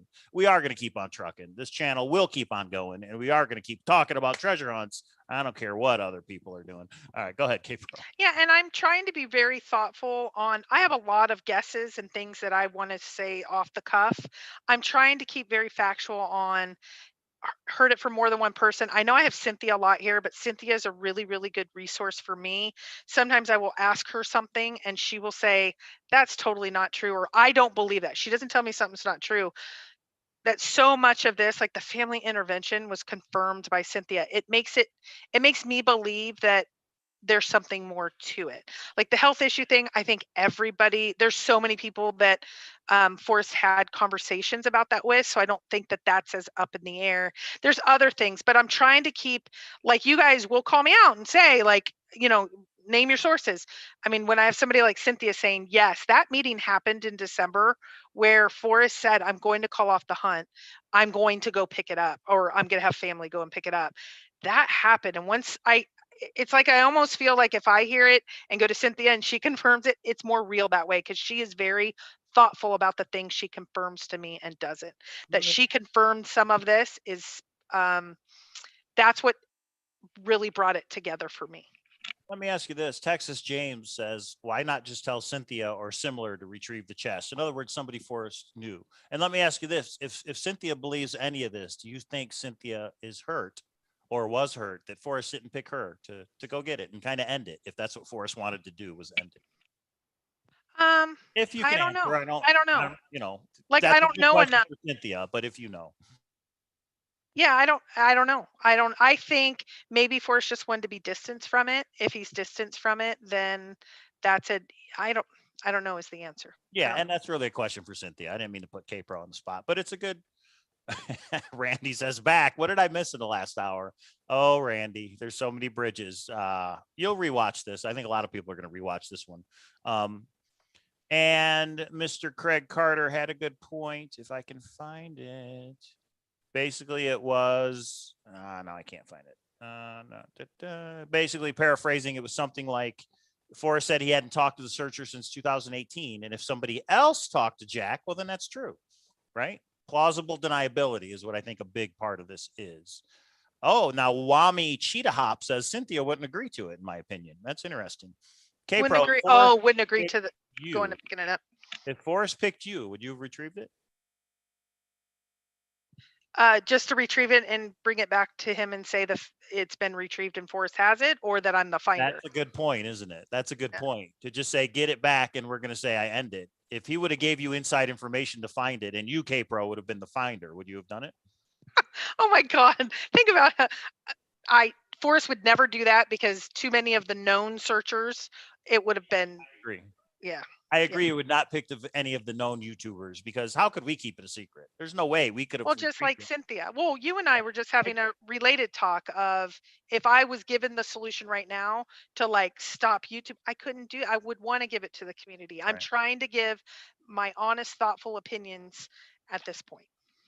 Ben Napple with another super chat, the 999, says, if Jack was given the chest and Jack won't release the solve, is it possible Jack left something and will lie about it as sort of a deal with Fenn to still allow a searcher to retrieve a trove? Again, I don't think K-Pro is saying Jack was given the chest. I think K-Pro is saying somebody other than Forrest and his family helped Jack along because Jack was that close. Jack was just missing the last piece. And you can answer if this is what you think, K-Pro. It wasn't given to Jack. Jack put in his own work and was in the right area. And Forrest maybe knew this, or maybe, I mean, somebody that had to have known the location is the only way they would have known Jack was the lead searcher, the closest. And maybe that person just decided, you know what? And is that what you're saying, K-Pro? Are you saying somebody did this on their own outside of Forrest because they knew Forrest wanted to end it? So they just talked to Jack and did it that way, or? I don't have enough direct information to know would the nudge have come. I don't think Forrest or his family were involved. So let me be clear about that. But let's say he told, I mean, everyone's like, oh, Douglas Preston. Let's say Douglas Preston knew Jack somehow. Let's just say it's not, I don't believe it is Douglas, but a lot of people would go there because, you know, anyway, if it was like a Douglas Preston, did Douglas know Jack and that's how, or was it the location and he kind of knew because he's been in the community, or there's lots of ors. That would all be total speculation on my part, and I'm trying to hold to things that I've at least heard from several people or directly from Forrest. So I know this is a lot to unpack because I've put 2018 all the way through, but I'm trying to, you're asking me to totally speculate, and I'm not there yet. I'm just trying to get my arms around, does this even have meaning enough to say that it's a solid conspiracy theory? Because I have some firsthand information from Forrest, some secondhand information, some then confirmed separately information, but still it's all complicated. So I didn't even know if this would take off enough to talk about it more. So and again, I haven't even gotten through it yet. And is that true, K-Pro, that's why you hired the private detective to look into Douglas Preston? Is that true? Yeah, when stuff's completely made up, it is hard to say, like, you have to prove otherwise. I don't even know how to prove I didn't do something that is totally invented by people that it are doesn't make any sense anyway. But anyway, JS has a good one, and I think you just answered it, but I'm going to read it. If you believe this could be a possibility for what, a year or two, or let's say a year, but then over the past year say that nothing like this could ever have happened, then my question is why? But I don't think you've said nothing like this ever could have happened, have you? No, I've said all along. At the beginning, I was taking a very let's wait and see, let's wait and see, let's wait and see. After Forrest passes, a lot of the stuff that's happened, no, I have not thought all of this. And I think I've said it like 15 times. Like, I haven't thought all of this together, because if you think about it, I knew about the 2018 piece because of the discussion that Forrest and I had directly. I didn't know some of this until very recently. And this is almost like a puzzle that you put the pieces together. Could they all be exactly correct? Maybe I got something wrong, even though I tried to confirm everything. Maybe not. That's the piece I just don't know. So, and because I didn't know, I didn't feel strong enough of putting it out. Like you guys, I talked to a couple searchers about this, like getting ready to put this out, because I said I'm a little nervous because there's a lot to it and it has some pretty big implications. I mean, it does distance Forrest and the family, but it doesn't distance, Jack. And could that make his own issues? I don't know. So I'm just putting out what I don't know, just what I think. And again, it's just It's just an idea. And right now we have such a lack of information. So people, of course, are going to put, you know, make logical jumps at times. I don't want to go too far though. I want to be very thoughtful Yeah. in only the information that I have either from Forrest or I have from sources and bringing this whole thing together. I would just say, Cynthia, please make a video on this topic to give your opinion. And it's, again, just your opinion. But our good friend from across the pond, Adam Foddy, says, here's a question. What are we talking about when we say a nudge? Are we talking a good clue or an outright location? Do you have any thoughts on that, K-Pro? And again, you just said you don't want to speculate. So no, I don't want to speculate. No, I have no idea. And now Minotaur Moreno says, whoa, I don't think F would just give it away. Oh, he just retracted his message. Minotaur, how are you going to retract that while I'm reading it? All right, we're not even done with the PowerPoint yet, right? Is that correct, K-Pro? That's correct. Because at the end, you say where it was found. No, I'm just kidding. It's not that kind of PowerPoint. We have other shows on those, #GPS. All right, here we go. Let's go back to it. Randy, I said at the beginning, he's like, that doesn't look like the new house. Nope. We move Saturday. We're just doing baby steps. Okay. Well, make sure you subscribe, everybody, because we will be going live from the new house. And those links I won't be posting. So subscribe, ring the bell if you want to see the new house. But anyway, okay, here we go. Okay. So in September of 2020, Forrest requested Cynthia and Indy. Wait, did I just, no. Requested Cynthia and Indy to start taking pictures of each person at the finale. This, to me, it's not exact evidence, but it is maybe a coincidence, but I think it's evidence that Forrest was not aware if Jack was there. He wanted pictures of every single person. Why? If this ending was seamless without a conspiracy theory and Forrest and Jack had a positive relationship, why wouldn't Jack just be telling Forrest, I'm going to the finale or I'm not? Why would he need Cynthia? Well, and Cynthia's confirmed it. Indy's in chat. I think everybody knows this, but let's really think about that. Here's the piece that I had some direct emails with Forrest. Forrest said, I know Jack wasn't at the finale. I had Cynthia and Indy, or I think he said Cynthia, and I think Indy started helping. He told me Cynthia, but they were both taking pictures. And I said, yeah, but they got only pictures at the Saturday event. There's some people that weren't able to be there because remember when like Bobby and that group, Nemo and all them got caught by the fires. There was people not there, and he's like, really, where are they? And I went back and gave him timestamps of when we went live the night before of different people at the events that were there, not there on Saturday, but were there on Friday. So he was really looking for Jack. I find that interesting. Yeah, that never did really make sense to me either. When Forrest says, send me a picture of everybody there. Now, it could just be he wanted to know how many people went to the finale. He wanted to see pictures of everybody, but I had a discussion of, okay, it's obvious you're looking for Jack. You only took pictures on Saturday. And he was like, everybody went Saturday, right? And I'm like, no, there were fires, this and that. And we went back to, remember when we went live on Friday at the Friday evening and the back of Bullwinkle's and everybody was there? I was there. And I pointed out the people that weren't at the other event, and he was grateful. He was looking for Jack. And I asked him, like, wouldn't you know? Wouldn't you be able to? I didn't know Jack at the time, but wouldn't you know if the finder was there? And it didn't see, something's there. I don't know what. I'm just presenting. I'm not going too far, but that's what you have. Now, Mr. Sam, USA China says, what if Jack got the letter that Forrest gave out in case of his being kidnapped? Literal directions. No solve, no clues. And the shy guy who gave us his email and talks with everyone was fishing for an answer. Do you believe there was an envelope, K-Pro, that actually spelled out where the chest was in the event Forrest got kidnapped or whatever? I don't, just because I've not heard it from anybody that I don't believe so. But I don't know. I don't know enough. I was never made aware of it. I don't think the people that I know were not aware of it. Okay, here's one that Tom asked. Didn't K-Pro say that she thought she met the finder at the event and discussed it with Forrest? No. No. What? That's not true? Huh? What's going on? All right. There's a lot of misinformation. No, maybe it was the PI that did. Just kidding. Right. I heard Douglas Preston was there with a wig on, but that's what I heard. I read it. I wrote it down and then I read it. Minotaur Moreno's got a good one. He says, whoa, I don't think F would just give it away. I think Jack was close. F knew and gave him a nudge. Jack gridded the area out and searched for 20 days until he found it. Well, in that theory, then Forrest lied in the press releases he gave out, and so did Shiloh. And I don't believe Shiloh or Forrest lied. My opinion. But hold on. Bobby says Nemo met someone that showed up on Sunday when everybody else was gone. The person was from PA. Breaking news. And that's true, Rodney Greenway.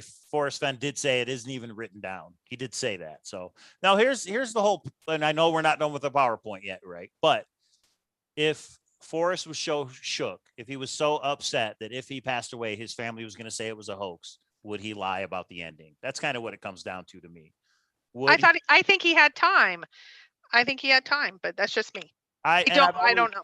And I've always maintained this, that if you go back, I think in June, right after it was found, I said Forrest always had the right to take the chest back. He went and hid it. We all had 10 years to find it.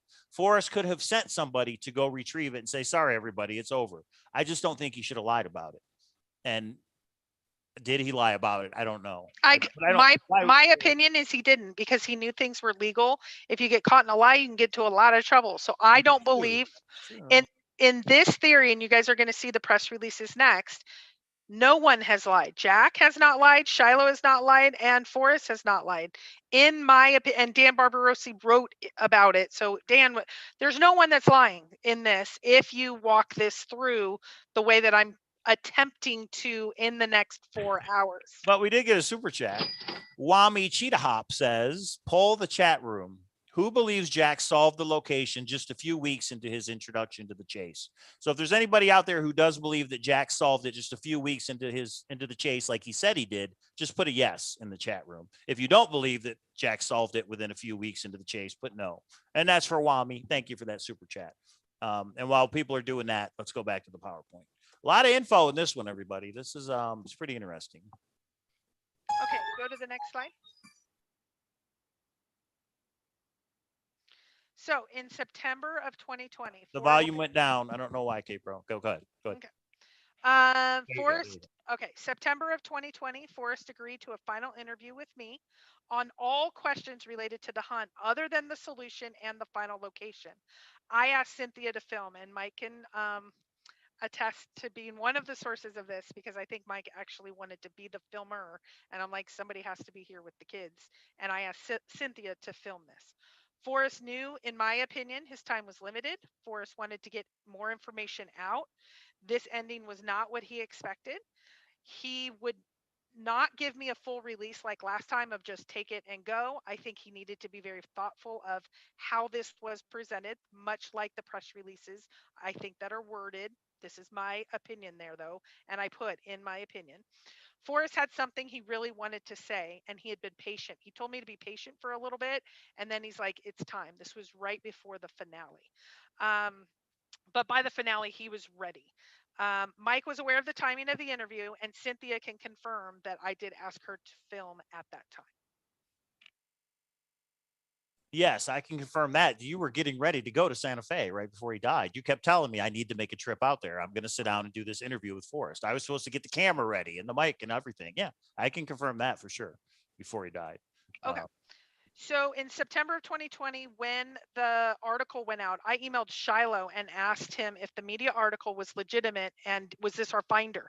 And Shiloh responded yes, which was I was very grateful for. But he said, and everything is mostly accurate in that press release. Mostly accurate has always stuck with me. And you guys have already seen this email from before. Mostly accurate would mean something's not accurate, right?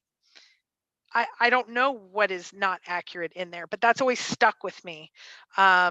Anyway, so he's saying it's mostly accurate. Well, that means something's inaccurate. I don't want to put too much into that, but again, that just like your source got nothing is what it seems, that stuck with me. This stuck with me. I don't know if it's pertinent to this or not.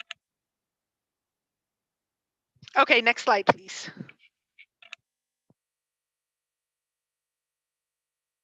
Okay, so these I'm going to go through. So that's step one. I went through first the theory. Step one was the timeline.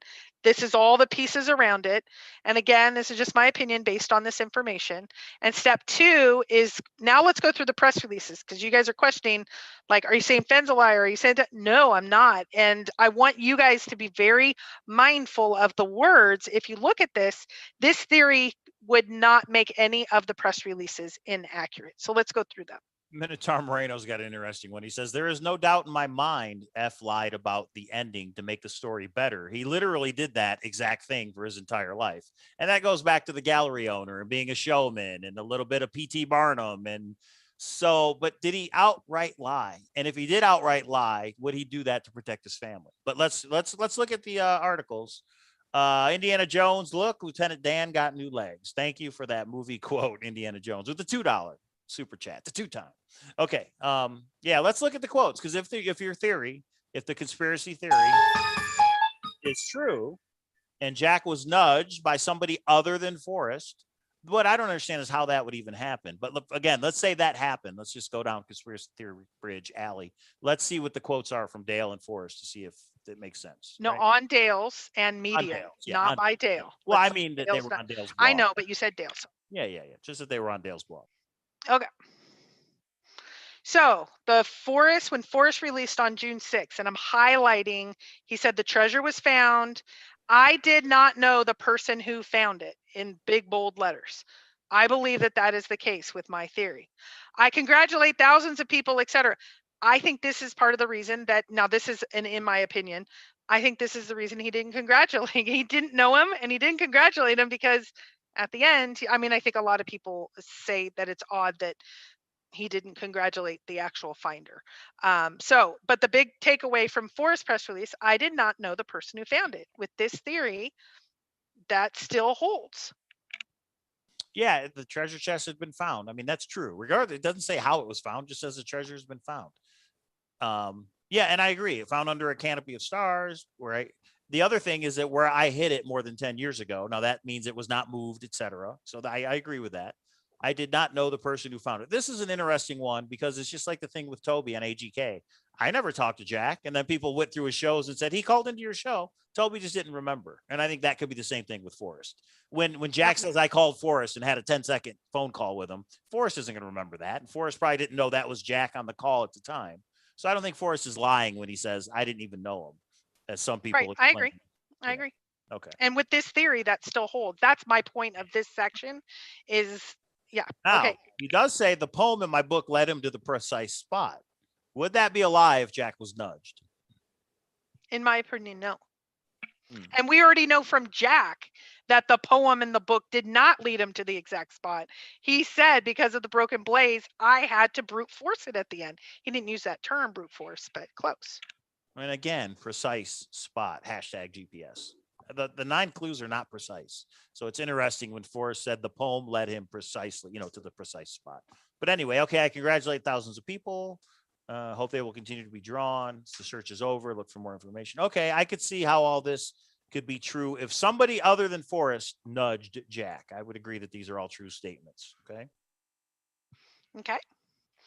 So this is Jack's. Now this one's a little bit of, I just think, fortuitous, I guess is the right word. Sure, it could only be given to one person. Was that what Jack said in his article? Yeah, that's the new. Oh, wait a minute. Oops, sorry, that's kind of funny. But Forrest, or Jack confirms, Forrest said, a person I had never met, and this whole thing was set aside due to, his legacy was basically in question here. But really, it's just a person he'd never met. This still goes according to plan. He does use a funny word. Sure, it can only be given to one person. But you know what? That does fit with Jack, because Jack says I called and got permission.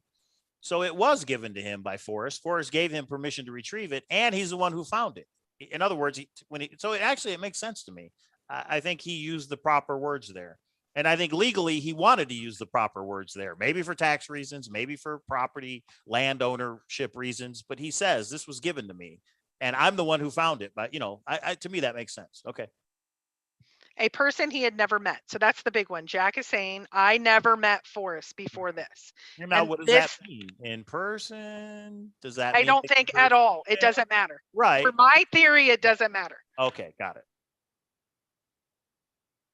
Even though in Next some slide. ways it undermined the legitimacy of this hunt in some people's minds. Okay. All right. I could see that being true. Okay, so Shiloh puts out a press release in December.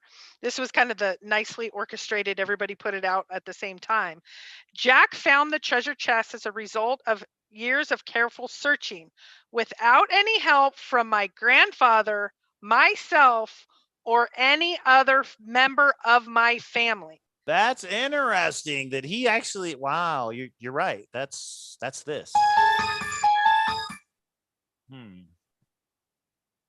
And Jack says, I am not and was never employed by Forrest, nor did he pick me in any way to retrieve the chest. Which means somewhat plausible deniability. If this came from a third party, all this would be true. That's okay. Very interesting. I'm starting to come over the bridge. I was scared to cross it at first, but my little toe dipped into it. All right, here we go. That's okay. interesting. And Tom is saying, for the record, you deny you told Forrest you suspected you met the finder at the event. I could have. I don't know. Like, that's not pertinent to this, but maybe I thought, oh, there was a cryptic guy over in the corner. That could have been him. I don't know. Why would someone other than Forrest or family nudge rather than just retrieve? So at the beginning of this, I went over, I believe that there was family reasons and safety reasons, or legal reasons and safety reasons. If he just went and picked it up, I believe the searcher that met him in December explained the search community would go berserk. I think Mike and I are pretty reasonable. We would not. We have a finder and people are going berserk. So I believe he just couldn't have the family go pick it up or him go pick it up because I think it would have made safety issues. I think that searcher was correct in saying that. And I also want to say real quick that somebody in the chat said it seems silly to be angry at Jack at this point. I'm not angry at Jack. I'm not going to speak for K-Pro, but I have no problems with Jack. Jack is the finder, whether he was nudged or not. Because you know what? If Forrest wanted it to end that way, it was Forrest's treasure hunt to end. So I'm not mad at Jack. I wish he would come out with a solution or what the 9 clues meant, but that's okay. I'm not angry at Jack. This whole thing that we do is not about, Jack, you're not the legitimate finder. Jack found it. You may not agree with how he found it, but Jack is the finder. I mean, yeah, that's my opinion. To be responsible and as a PSA, regardless of a check. Oh, is that what you just read? Yeah, I agree. I don't bother Jack. I sent him one email regarding this maybe 3 or 4 weeks ago, and you're going to see the response or the you'll see what I got. I don't email. Jack has been clear. You can email him. He put an email out there. Other than that, don't go see him. Don't go try to find him. Don't try to walk up to him and see if you can get an interview. You just don't do any of that. But because of the lack of information, we are going to have conspiracies. And because of that, I think there's 9 documentaries, I think 8 at this point. A lot of them are going to get into the conspiracies because of the lack of information and the terrible timing of Forrest passing and not being able to confirm. This is all kind of, I think, fallen apart because Forrest has passed and there isn't a family member that's coming out and talking about it. I mean, they did, and they cut it off. They're done. And I think it's much like Jack and Forrest, like treasure hunt's over.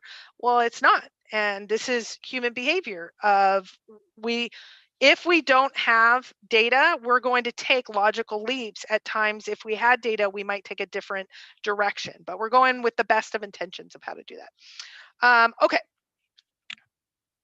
Let's go to the next slide, please. Oh, okay. So step 3. So those were the press releases. Not a lot, but I'm not inventing stuff. I'm going to try to put as much information out as possible. So step 3, ask Jack like he requested. So the piece that I wanted, okay, so after the Puerto Rico show, I received an unprompted email from Jack. He clarified the information that was false in relation to Puerto Rico. He doesn't live in Puerto Rico. It doesn't matter though, all that detail. But the one thing, he did say that he did not meet with Jack, or with Forrest, but he respected him. It was true that he didn't meet with him again, etc. What Jack requested of me though, is before I put these conspiracy theories out, he will respond and we can engage to make sure that like all the people of Puerto Rico do not become unsafe. I don't want to ever put out misinformation. That's not my intent.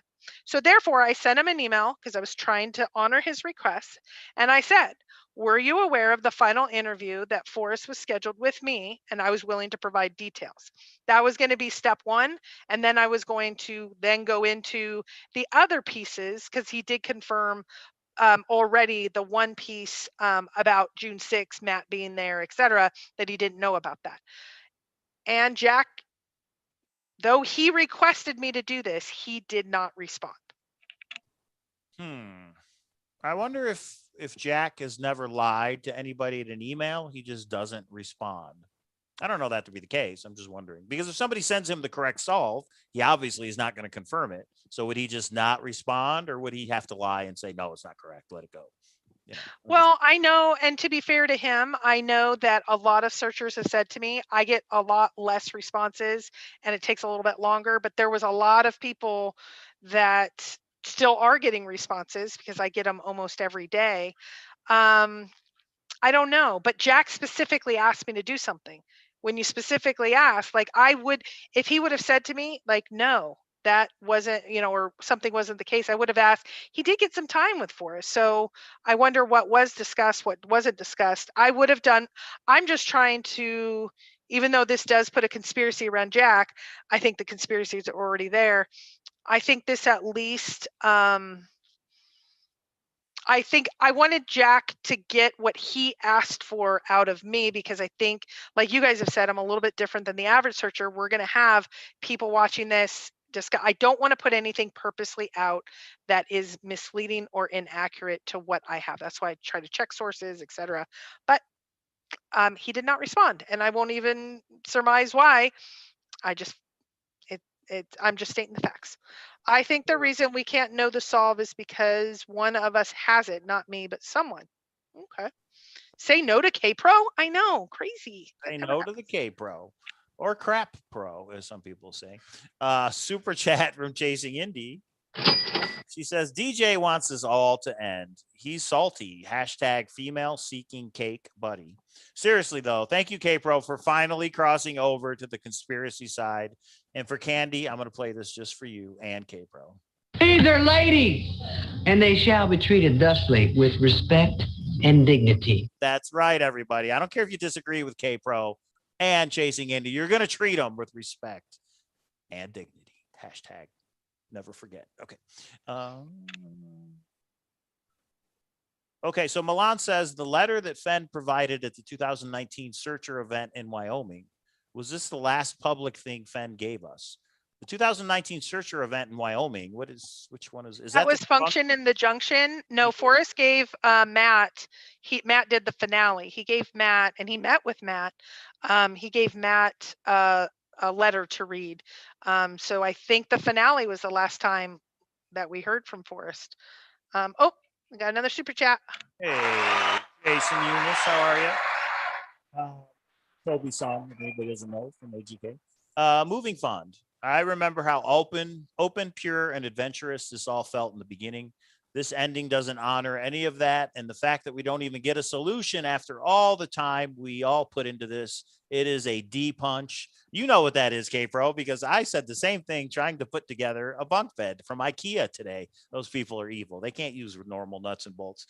I agree with that statement, Jason. Thank you for the $20 super chat. And yeah, this was also great in the beginning. We all had an equal shot. The way it ended, we don't like it. Jack is the finder, whether you agree with it or not. I do think we should know the truth, though.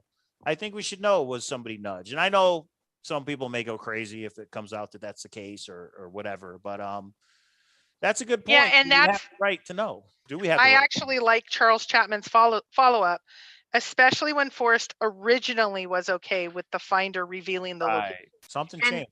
Forrest said, we've seen emails, he's going to be, when we put it out, when he puts out the solution, we're going to shake our heads that it was so simple. He has said that. So yeah. Okay, wait, I think there's a little more. Let's get right. It's thumbs up for the PowerPoint that never ends. This conspiracy theory bridge was a long one, everybody. Okay, let's let K-Pro finish up. And then I'll give my two big takeaways. Next slide. Final Okay. question. Final questions. Question mark. Yeah, so let's go. This will be the last slide. This is my like transition to final question. So basically, Forrest called off the treasure hunt before his passing. He had another person, not family, assist in getting that person nudged just to the, and maybe Jack was already the closest. I don't know. I just don't have information on that. But he wanted to get the information out at the end, and that was an interview scheduled the week after the hunt was, or after Forrest passing. So chance of conspiracy, here's for me, and this is what a lot of you guys have asked. Where am I in this? 65% of the time, I put some conspiracy to this, because even if only half of this was true, the timing, the interventions, the was he sick, all of that, even if half of it was true, it puts me thinking that there's something. So I kind of go back and forth at times. I'm up in the air about it. Exactly what Mike said. This does not change things. One, the family's not involved. Forrest didn't lie. Jack has the treasure chest. If he was nudged a little in the end, he was nudged a little in the end. I don't think that changes anything for us, in my opinion. So that's why, like, today is not about this will get us closer to know where the nook is. This is just a little bit of information for everyone. The end. What are your two big takeaways? Well, Sam says push that needle way up. My two big takeaways from this is if in fact Forrest did meet with a searcher and discuss ending the chase, that's huge, because somebody out there could confirm that at least it was in Forrest's mind. Whether it was now, could it be a coincidence? Forrest had in his mind to end it, but then Jack comes along and finds it. Could those two things have happened at the same time and it's just a coincidence? Then why on June 6th did it go down the way it did? Right? Why did Forrest's family on a group email get a group response and says, what is this? Are you kidding me? This was found? That would not be clarified. There's a couple of, if you went back through it, possibly.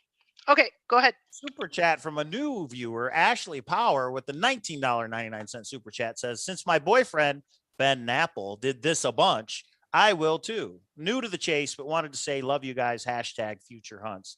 The Treasure Hunt Amusement Park is wide and vast, and there are many different rides. Stay tuned, guys, and subscribe, because we have some new things coming up that are going to be a lot of fun. But yeah, I agree with you. Why did it end? It is interesting, isn't it? So my big takeaway is if there was a searcher that could confirm, yeah. Wait. You did not play a sound clip for that super chat for a news? I mean, come on. I don't even like. I'm sorry, Ashley. I don't even like the soundboard, and she was cheated. We played a lot of soundboard tonight. How about this one? He says, wrecked him, damn near killed him. Hey. Or you could say this. Hate that. Some other people recently. Don't be a player hater. Don't player hate on the channel. Make your own channel and do your own thing. But anyway, okay. Two takeaways. Treasure Hunt Amusement Park is copyrighted by Cape Rocal LLC.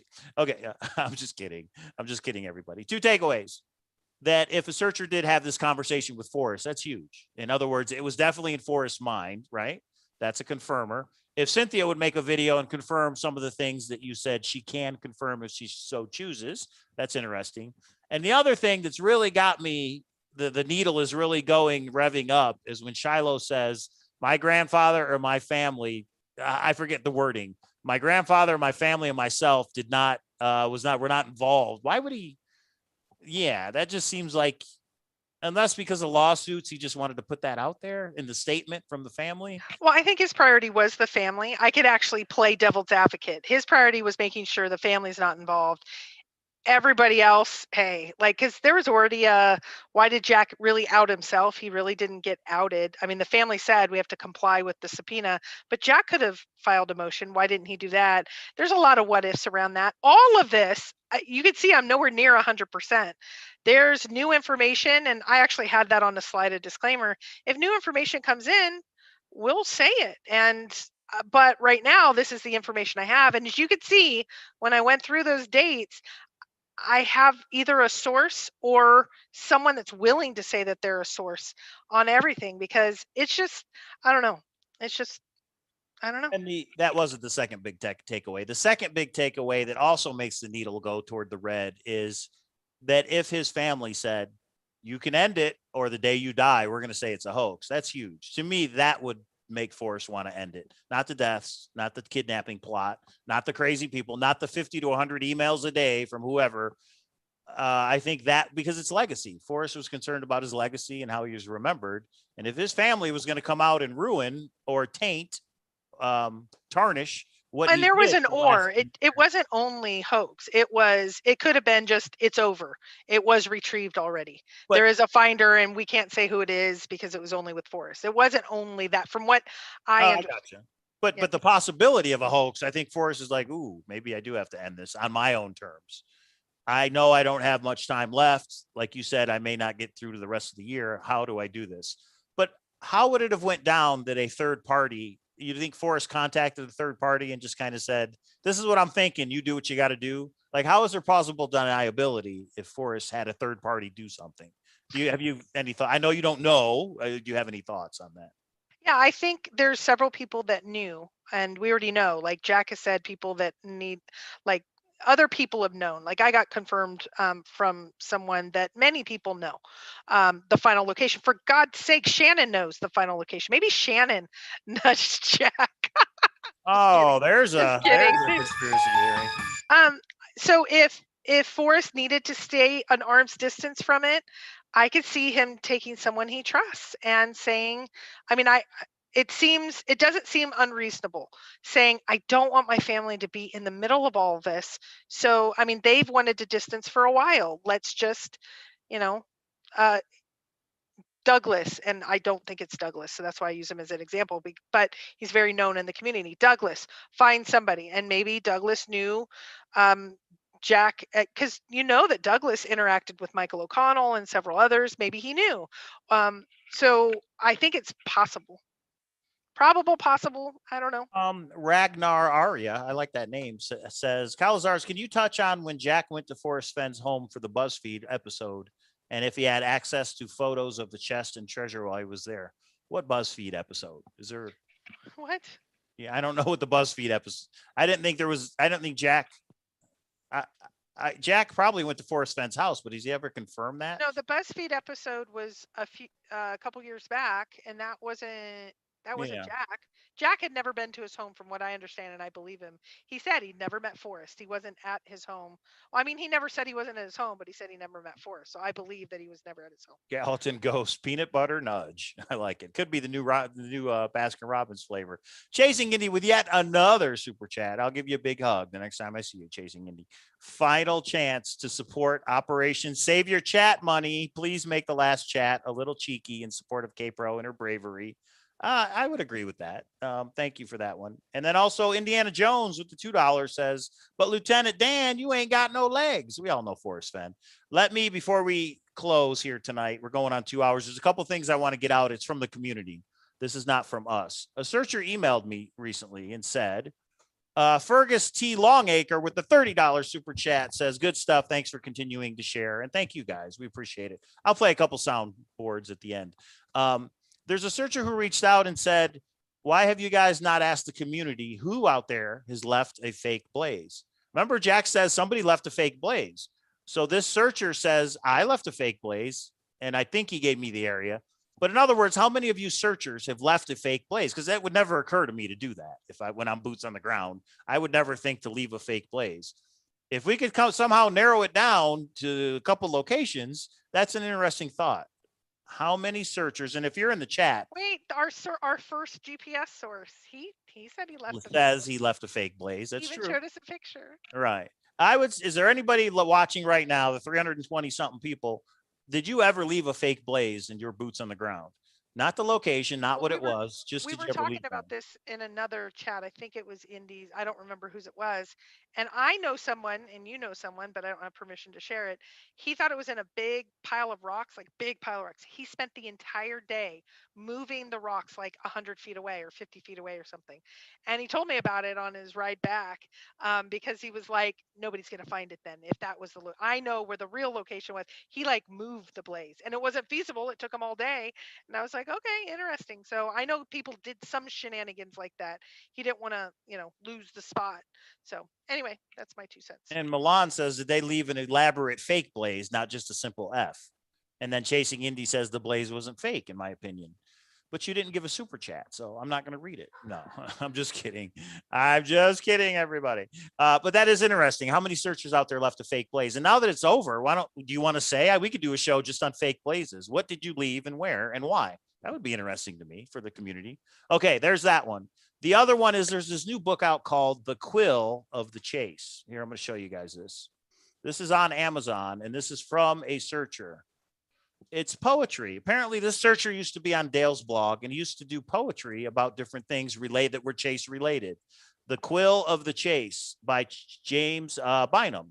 I'm going to put the link to it right here. I've not read it myself, but we did have a searcher reach out that wants to do some kind of a treasure hunt related to this book. I don't have all the details yet. We may try and get the details as soon as we have them. You can get it on Kindle for $7.49. It was that searcher, that hardcover. person. And he's on Thor. The author of the book. Yeah. Okay. The author of the book wants to do a treasure hunt for money, like real life money related to his book. Poetry, chase related poetry called The Quill of the Chase. He gets thumbs up just for the name Quill of the Chase. 3D Bronze says, heard Copper Dan left fake blazes on his underwear. Dan. 3D Bronze. Tell me who. You boys are so Tell me who. You're gross. 3dbronze.com/tell me who. Yeah, The Quill of the Chase. Kind of interesting. So if we get details on what he wants to do as far as a treasure hunt, which is related to that book, we of course will let you know. And the last thing is our friend Logical Searcher has sent me a website he created. It's called Boss Monster Beats.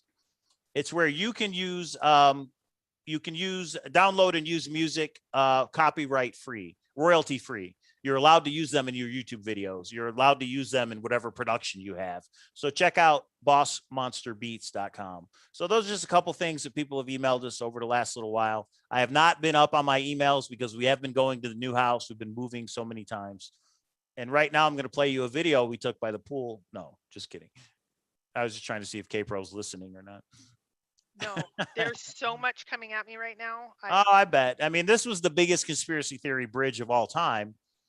But you have facts in here. You have things that happened the way they happened. And it just, when you put it all together. It's not all facts. Some of it is like. Some of it, yeah. What is the level of, like, I did hear it from someone, or I heard it from Forrest, who's no longer with us, or I heard it from someone who heard it from someone. And then but here's the thing for me, I confirm everything with Cynthia, so that makes it fact. Ragnar says. Oh, okay. Yeah, go ahead. Jack has it up on his YouTube channel. Okay, this is the one of New Mexico then. I didn't think it was called BuzzFeed. The guys are literally interviewing Forrest, and you can hear Jack talking in the background. Someone said this. We need to do a voice analysis. It sounds like, or who is the expert? I have heard this from others to say. Really? I've never heard this one. Yeah, well, it's a yeah. Sorry. You're low. Your volume's low again. It's because of the damn soundboard going over me. Oh, goodness gracious. I have heard this as a conspiracy, but I have not had it confirmed enough. Was that actually Jack? I think he said it wasn't, and that wasn't where the slip up was, or I don't know. But my question would be, is that a voiceover from Jack? In other words, is he playing that video and then he's talking in his YouTube channel, or was he actually there? Somebody, watch it, and maybe we can talk about that in a future show. And the other thing is, going back to Quill of the Chase, the searcher was named Focused on Dale's blog. His handle was Focused on Dale's blog. So a lot of you guys may remember him in his poetry. He's put them all in a book. There's going to be a treasure hunt in that book, we think.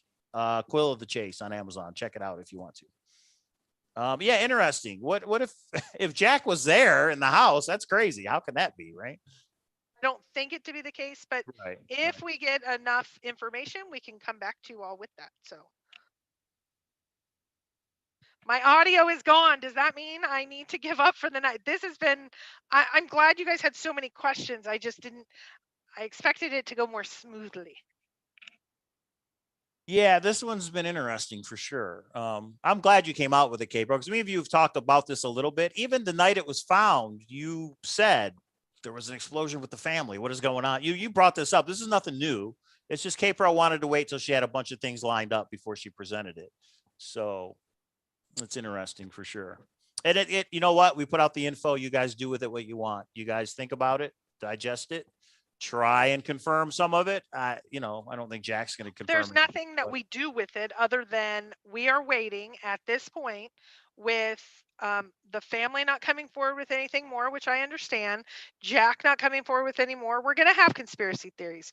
Tonight was conspiracy theory night. Shannon stuff was a week or two ago. We have different things that can come out, but we're going to talk about other things. We're not going to go negative or nasty. We're going to say, does this hold water? And at the end, let me ask you guys, we have 316 people.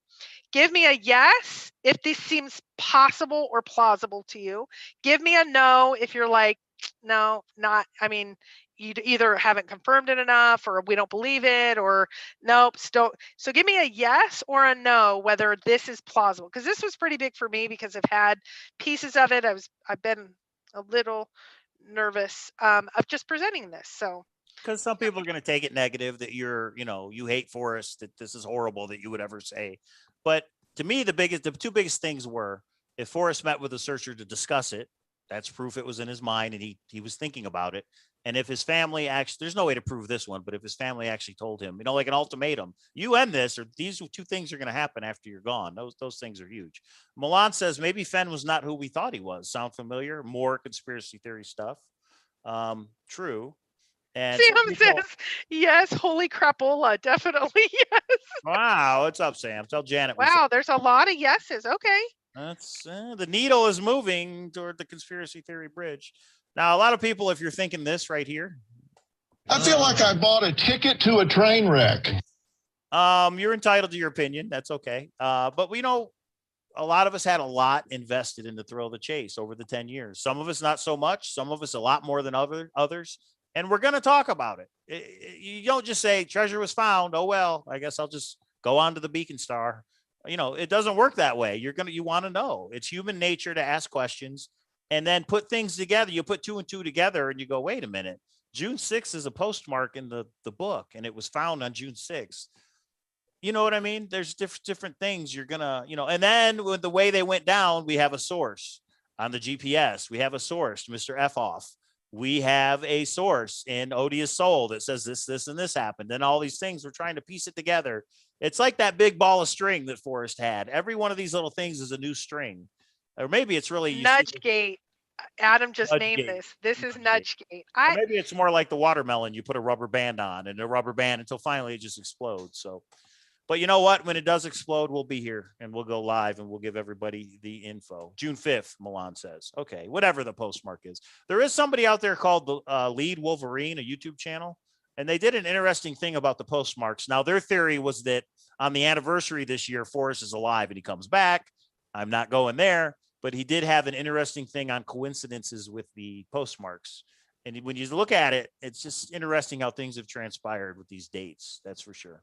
I never got into the postmarks, but I so feel like something's there. I know people have spent years and time and that some of them match in certain ways. There's definitely patterns there. And look at the big picture. Is there certain ones?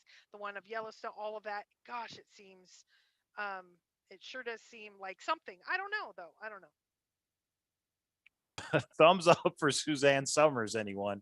Good one, Albert. I like that one.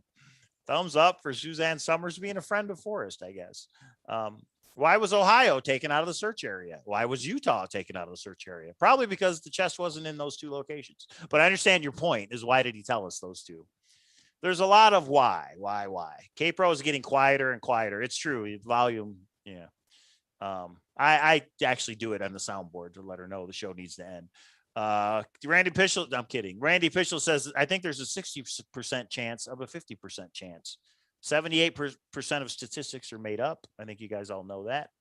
Minotaur says there's a ghost behind you. What does that mean back here? I think it's that guy right there. D-Pro, there he is.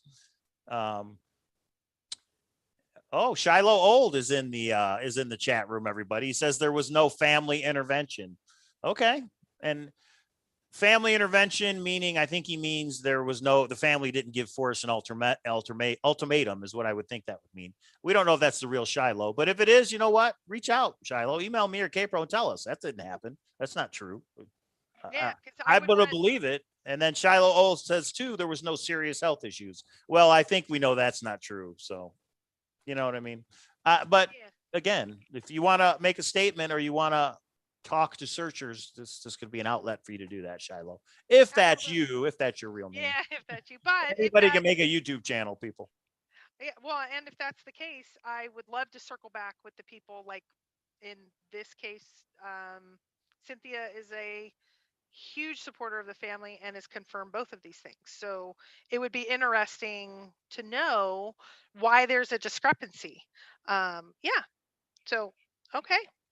Yeah, and Shiloh, hey, let us know if if this is all wrong. Yeah, we'll definitely put it out for sure.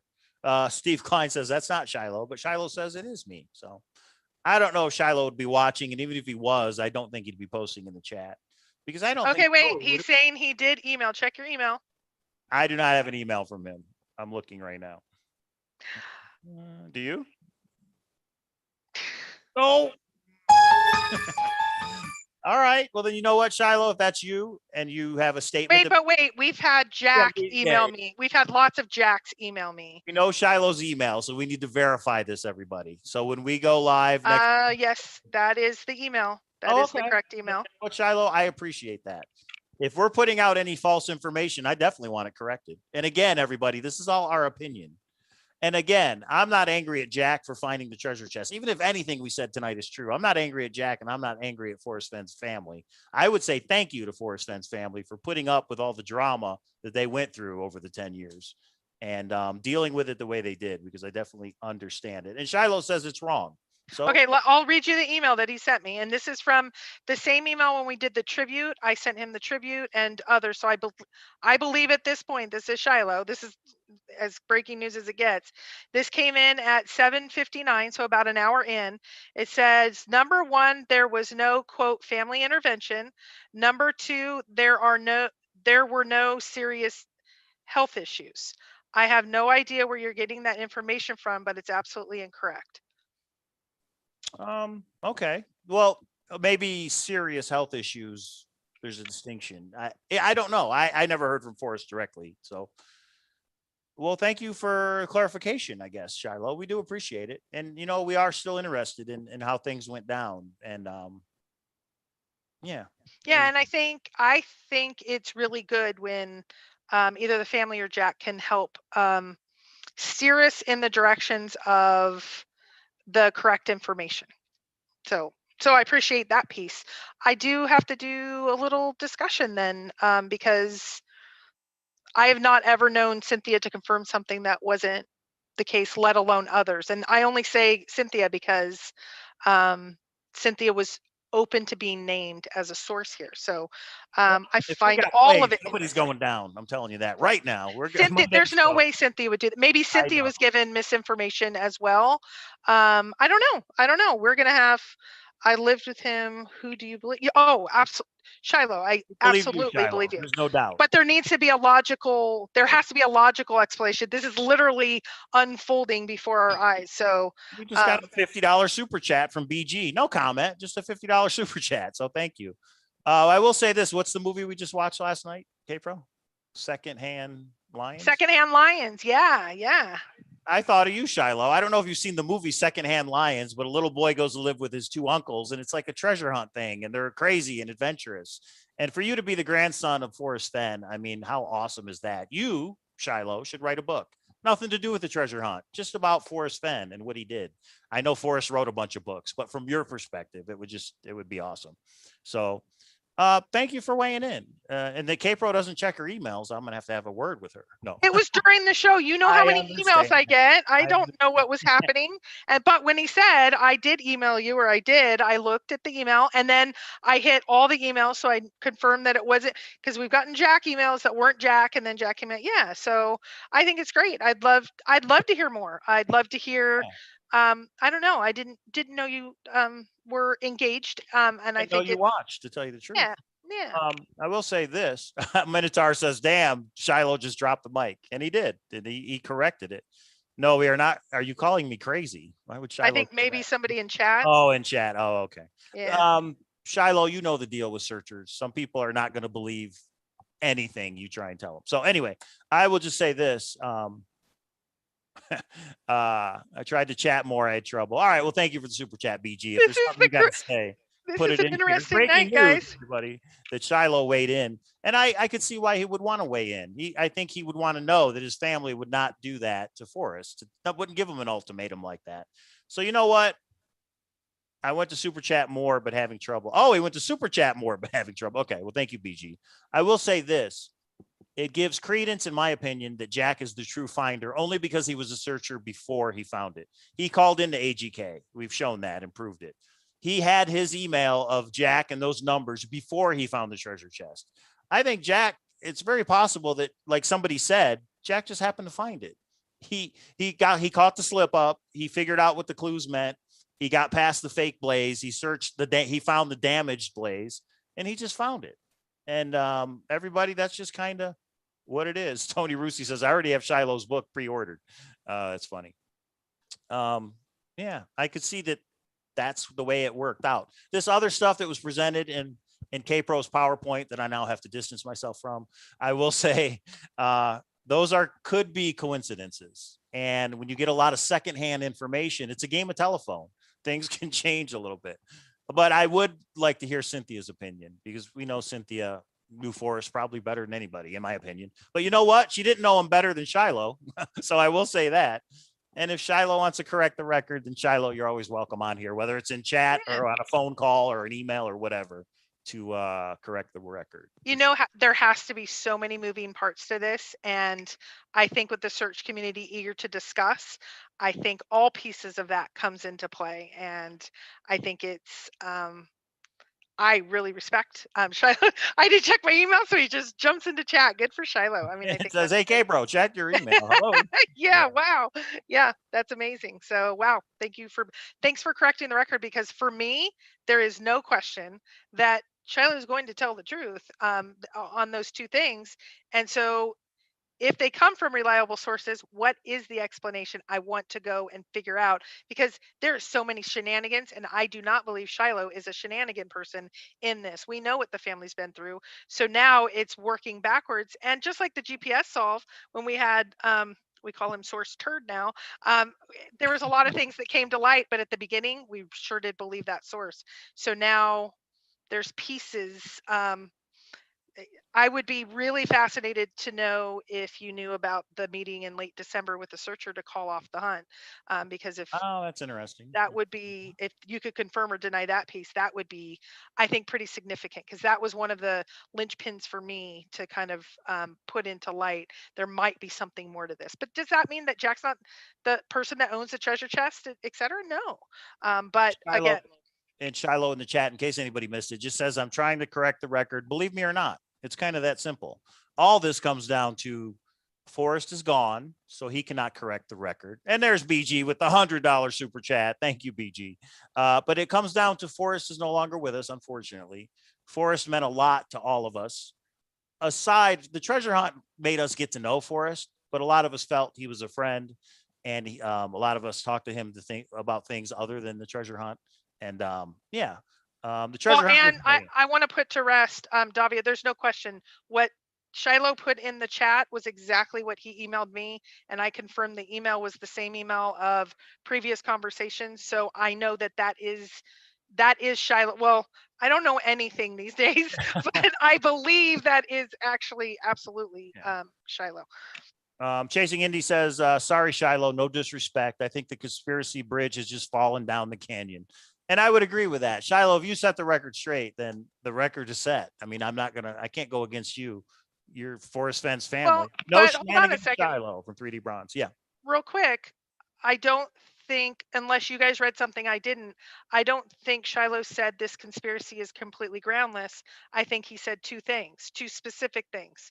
There was no family intervention and Forrest was not ill. or significantly ill. That is different than all the other things. And was Jack nudged? I think those are two different things. And also, I don't know if in this conspiracy, I believe that Forrest would have distanced the family, but I do know how close him and Shiloh were. So if he could confirm or deny those pieces, it'd be interesting. He did, but I don't think we can go as far as to say the entire conspiracy theory is now debunked. Well, Same. and I would just answer just as more for myself. But Shiloh, if you want to answer it, how many times did you go out and look for Forrest Fenn's treasure? Because if my grandfather hit a treasure chest, I'm all over it. So people say, I think Forrest has said in interviews, if there's anybody that would search, it'd probably be Shiloh. Did you ever go out and look for it? I'm not going to get into where or why or anything like that. But Shiloh said, number 3, the finder, to my knowledge, had no nudge. Okay. And Shiloh's given us his point of view, the family's point of view. The only thing I would see is it possible that Zoe had a conversation with Forrest that nobody else knew about? I don't know. But in my theory, the family did not know. That was purposeful distance, plausible deniability. Oh, I see what you're saying. But still, I'd be interesting that he came out and said that. Thank you, Shiloh. You're muted. And Shiloh just says the entire conspiracy theory is now debunked, quotation fingers. So that's interesting. Okay. And could it be that simple that Jack found it 3 weeks after he got the thrill of the chase? He figured out where Forrest wanted to die, and he just figured it out. And everybody, we're going to have to accept it. And for whatever reason, Jack doesn't want people to know where it was found or the solution to the poem. And that's it. It's just hard to move on. And I think maybe you understand it a little bit, Shiloh, just a little bit. It's just hard to move on, but that's all we have. But if that's the way it is, that's the way it is. Yeah. Ragnar says there's no way in hell you would leave a treasure chest filled with that treasure after searching for it. 0% chance. Yeah. That reminds me. Remember the searcher that reached out on their theory of the treasure and the chest when Jack says he left and came back? Do you remember? Yeah. You want to say it? Or no, I'm over tonight. It's been so much. I mean, and I think this is a pretty big day because I don't think we have heard publicly from the families in 6 months. So for Shiloh to be here, thank you. Thanks for re-engaging. And I think it's pretty amazing. And we appreciate it. We appreciate you coming forward and saying, hey, that's not true. That's not correct. Because if anybody knows, as far as the family piece, I think you would know. So, and I guess he doesn't want to answer if he ever looked. So that's fine. That's all right. Okay, so is there any I gotta play it, Shiloh. Sorry. That is breaking news that Shiloh corrected the record in the chat. Probably the biggest breaking news that we've had in a long time. So yeah, like 3D Franz. Thank you, Shiloh, for clarifying. And yeah, we do appreciate it. Yeah. Okay, so where do we go from here? Yeah, so Dobby wants to have pancakes with you, Shiloh. Yeah, so he says he never looked. Okay, well that's honest. You know what? He never looked. Okay, it's pretty cool actually in a way. That Shiloh, do you think we're ever going to get the final solution? Or do you have any? Second question: do you have any information on when the treasure chest may come for sale? There's a couple of questions that I think this is number one question I got in the middle of this conspiracy theory. Yeah, I think that's hot on our minds. Solve, location. Yeah. And I'll just play this in honor of Shiloh being on. Never heard of him. Next. Well, you know what? We've all heard of Shiloh and we know who he is. So, and Shiloh, we met you at the Jamie Jordan drawing. So I feel a little bit of a connection. At least I've met you in person before. So yeah, thank you for setting the record straight. Strangest ending to a treasure hunt ever, but maybe we just have to accept the fact that it ended the way it did. And we're just not going to get the solution. And maybe we do just need to congratulate Jack and say thank you to the family for putting up with the BS searchers for all the years. And that's it. Chasing Indy with the super chat says, would it be okay to ask Shiloh where he thinks his grandfather would have chosen as his special place? I don't think he's going to get into that, but I'm not going to speak for Shiloh. So wait a minute. Shiloh just said, Willie says hello.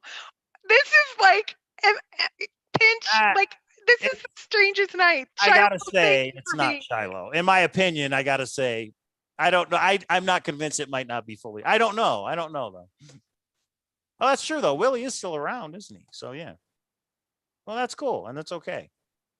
It is strange that you would pick tonight of all nights to communicate, but I guess it's.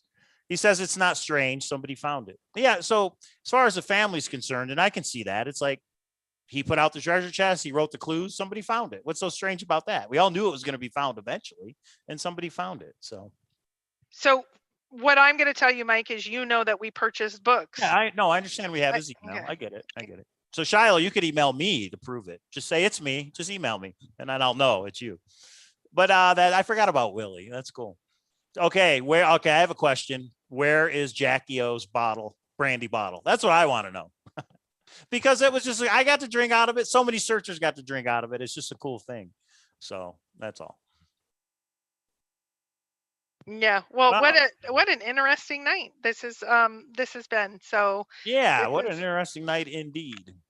On this May 3rd, just a little bit over a month away from the anniversary of Forrest Fenn's Treasure Found. So yeah, that is interesting for sure. Redneck Express says this is freaking epic. You better thumbs up, y'all. Packer Jack says it's Copper Dan punking K-Pro is Shiloh. That's fine. Okay, did you just get thumbs up for Shiloh being on, everybody? Wait That's a minute. awesome. Did you What? I just got another email. Oh my gosh. Oh my gosh. What? Okay, let's see. Let's see if I can do this right. Christy to check her email. Oh yeah, there's Willie. Shiloh just said check her email. How nice is that? You just hold it straight. Yeah. Oh, that's awesome. So Willie's doing well, everybody. That's cool. I'm gonna cry. This is thank you, Shiloh. You know what? Just digesting all this live as we are live, that you would come out and finally put a rest to it. It really helps. I think it really helps us, me and K-Pro, and it really helps the community to say that stuff's not true. It just got found, and Forrest passed away when he did, and that's all there is to it. So yeah, thank you. And that Willie's okay. That's awesome. That Willie's there. Now, some people are going to say they're not going to believe it and we got punked, but Larry Legend says, I love Willie. We are almost to 100 thumbs up. So this could be the most important show we've ever done, everybody. That could be Amy's dog. No, you guys. This is Shiloh. I can tell you because the email is the same one from what we did. But well, we hope you're doing well, Shiloh, for sure. You know how long I spent on that PowerPoint? It's going to be deleted. I'm going to delete. No, I'm not going to delete this video. Albert Camus says, you just won best YouTube channel on the chase. All the others are just haters. Hashtag Shiloh. Chasing Indy with a super chat says, I wanted to give a huge applause to Shiloh for gracefully putting the banana in her place via the announcement. We adore you and your family. Putting the banana. Oh, I understand. Okay. All right. We'll let that one go. But okay. Yeah. Thank you, Shiloh. We really appreciate it. Willie is dumb as a rock, but I love him. Copper Dan says, glad I didn't go to bed early. And you know what? I'm glad everybody stuck around for this 2 hours to get I had water tonight. What happened? I did I was so nervous presenting this. Okay, go ahead. And Shiloh said, delete the PowerPoint. Shiloh, let me ask you this. Were you happy that it was found? Or did you kind of want it to go on for hundreds of years? Like Forrest said, maybe it's 1,000 years. Would you have wanted that legacy and that urban myth of there's a treasure out there somewhere to continue? Or were you relieved when it was found and you're like, okay, we can get this over with and kind of move on? That would be my question for you. Now that I know you didn't search, it's kind of interesting. Well, and especially what do you want us to do next? We have the conspiracy theories. We're trying to come to closure with this. I mean, I've had certain discussions with certain, where do you think we should focus on? Because Jack's engaging so much. I think some people want to try to find the nook. Is it even possible? What would you recommend to us? Because I think this is a good time as we see these conspiracy theories blow up before our eyes. Shiloh, delete the PowerPoint. Right. That's funny. Wow, what a night. Geo Nut says, you think it's over? It's just begun. Well, and we have Dan Barbarosi's book. I know Forrest was interviewed many times for that book. I think that we're only 2 weeks away from that coming out. Yeah, Craig's like, Yeah. Shiloh's like, get a life, people, move on. And I think, yeah. when you talk to Forrest, didn't he kind of say the same thing? Like, the treasure's found. Why is everybody still talking about it? Like, it's He over. was really surprised. He was really surprised that people were hanging on for something that there's no treasure chest there anymore. He didn't get that there would be this many people hanging on. He knew a few of the people that were too invested, that are really negative, like kind of the 7%ers would, but he didn't think this many people. And I only got to talk to him for a couple months about that. But I remember when he said, I'll put out, we're going to put out the state. And I think I shared the email. I was like, yeah, Team Wyoming. But you really don't think everyone's going away now. I'm like, they want more. They want to know. Hey, Shiloh, if you'll say inside or outside the park, I sure would be appreciative. We all wanted more. And I think it's because so many of us went boots on the ground and we found ourselves through it. And so now, like, knowing this spot is going to kind of seal this new sense of self. And I don't know if that's what everybody feels, but that's how I felt. And, I think, you guys know, and I'm sure Shiloh may or may not know, I think Forrest helped me. He helped so many. I was one of a sea, but there was only one of him. And so I think that's why we all want to know his special spot, because it was special to him. And why, and what is it? What is the bigger picture? And, people still some people want to solve it themselves. They don't want to know, but some of us just want it handed it to us. I'm okay with that. Shiloh said certain discussions with certain people, ? I don't know what that was in reference to. If that was something you said or somebody in the chat. I'm not sure. I don't know. But I will say, and you know what? I don't even know if you're aware of this, Shiloh, but me and Capro met in Forrest Fenn's den in the house. We got married and we just bought a house here in Vegas, and we're actually moving in this Saturday. So all of that is from the thrill of the chase. It brought so many people together. So I know it was Forrest Fenn's thing, his idea, but yeah, thanks for putting up with all those crazy searchers. And thanks for doing the Jamie Jordan drawing like you did. And Shiloh just says, maybe special spots aren't meant to be shared. So that's true. That's true. Or sometimes I wonder if it were to come out, we as searchers may not understand why it was special to Forrest. I think a lot of people thought if you go there, it's so majestic, you would understand. No, what if it's just a normal spot? It was special to Forrest, and that was private to Forrest. We wouldn't get it. Kind of like the GPS solve, or when you went there, it's kind of like, well, I don't know why this would be special. I think the actual spot, it would be like that to me, like, well, why was this it? And we're not going to get it because we're not Forrest. And whatever happened there, whatever made that special, we wouldn't understand. You don't think so? There's more to the story. We just don't. We're talking about a person that isn't an average person. I don't think it's just a fishing hole or I just think there's a bigger picture. There's a bigger story there, and we may never know. Like Shiloh just said, maybe it's not going to be shared, but I want it. Randy just said never touch someone in their special spot. Randy, shame on you. Yeah, the Beacon Star on Amazon. That's a good one though, Randy. Well, yeah, what a night. That's awesome that he felt the need to set the record straight, especially when we were giving an opinion that family gave Forrest an ultimatum. So I guess I can see why Shiloh would want to say, no, that didn't happen. And I believe him. So it kind of puts that conspiracy to rest. Oh, totally. Now the conspiracy theory for me is, how did that get confirmed by people? So, I mean, you just have to follow the information. And so that's the piece I'm not questioning at Shiloh, because Shiloh obviously knows, and I don't think he would lie. Those are I've only met Shiloh a couple times, but I just know that's not possible in my mind. So now I need to follow the sources, and maybe it was another shenanigans, or maybe it wasn't. I don't know. That's what so much just happened in 2.5 hours. I'm reeling right now yeah, okay.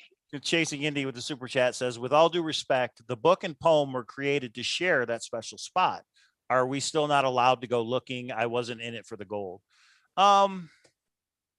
Randy says he should have spoken up before the PowerPoint. Well, he didn't know what was in it. But to go back to Chasing Indy, that's interesting. I wonder if Forrest did want the special spot to be shared, which is why he did it.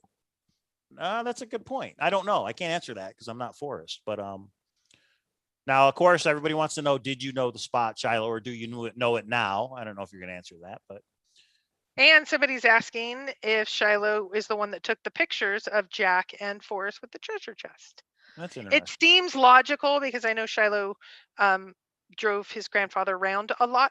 And so it seems logical, but it's not confirmed until we hear it from the direct link information person. Okay. Wow. Okay.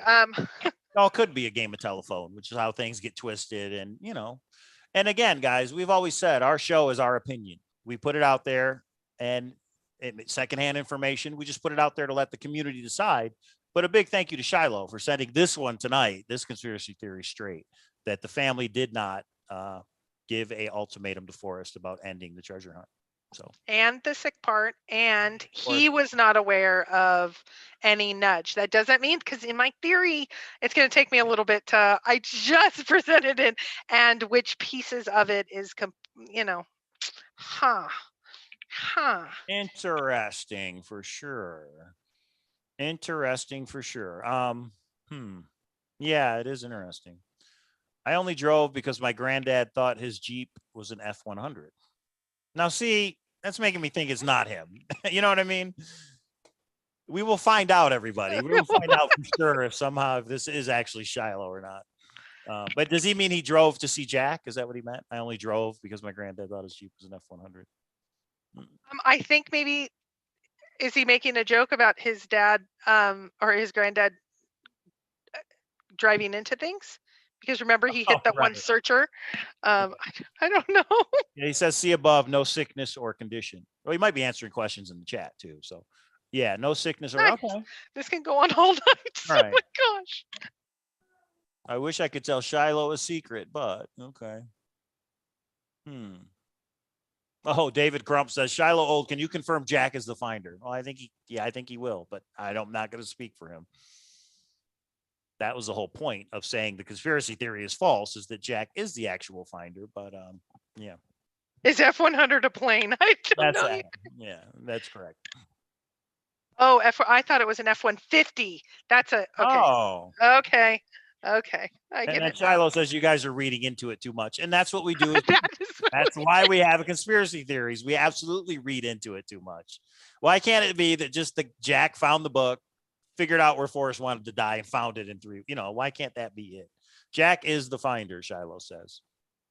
So you know what? I'm kind of good with I believe it now that it's just the way it ended. It ended. What about you, K-Pro? You still have doubts? So your needle was at 65%. Where is it now? Or did Shiloh just break the needle?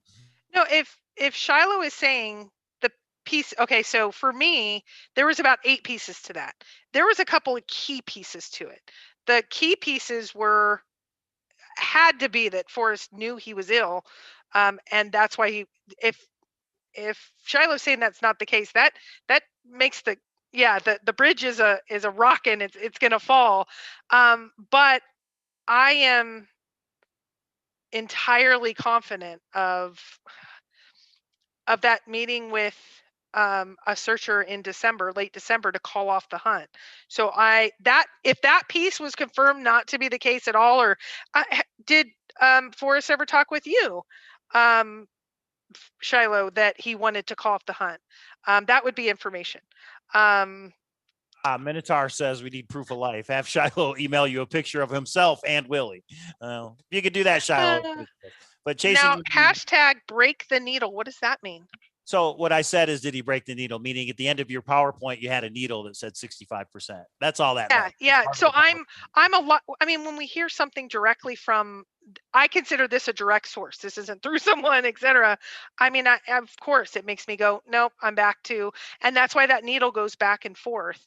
I would like to know, though, Shiloh, if you believe that, why is Jack emailing so many people? I guess this is not a fair question for you, but it's odd to me that Jack is engaging so much with the community and not giving any interviews, only going through one book source, etc. It just, I don't know.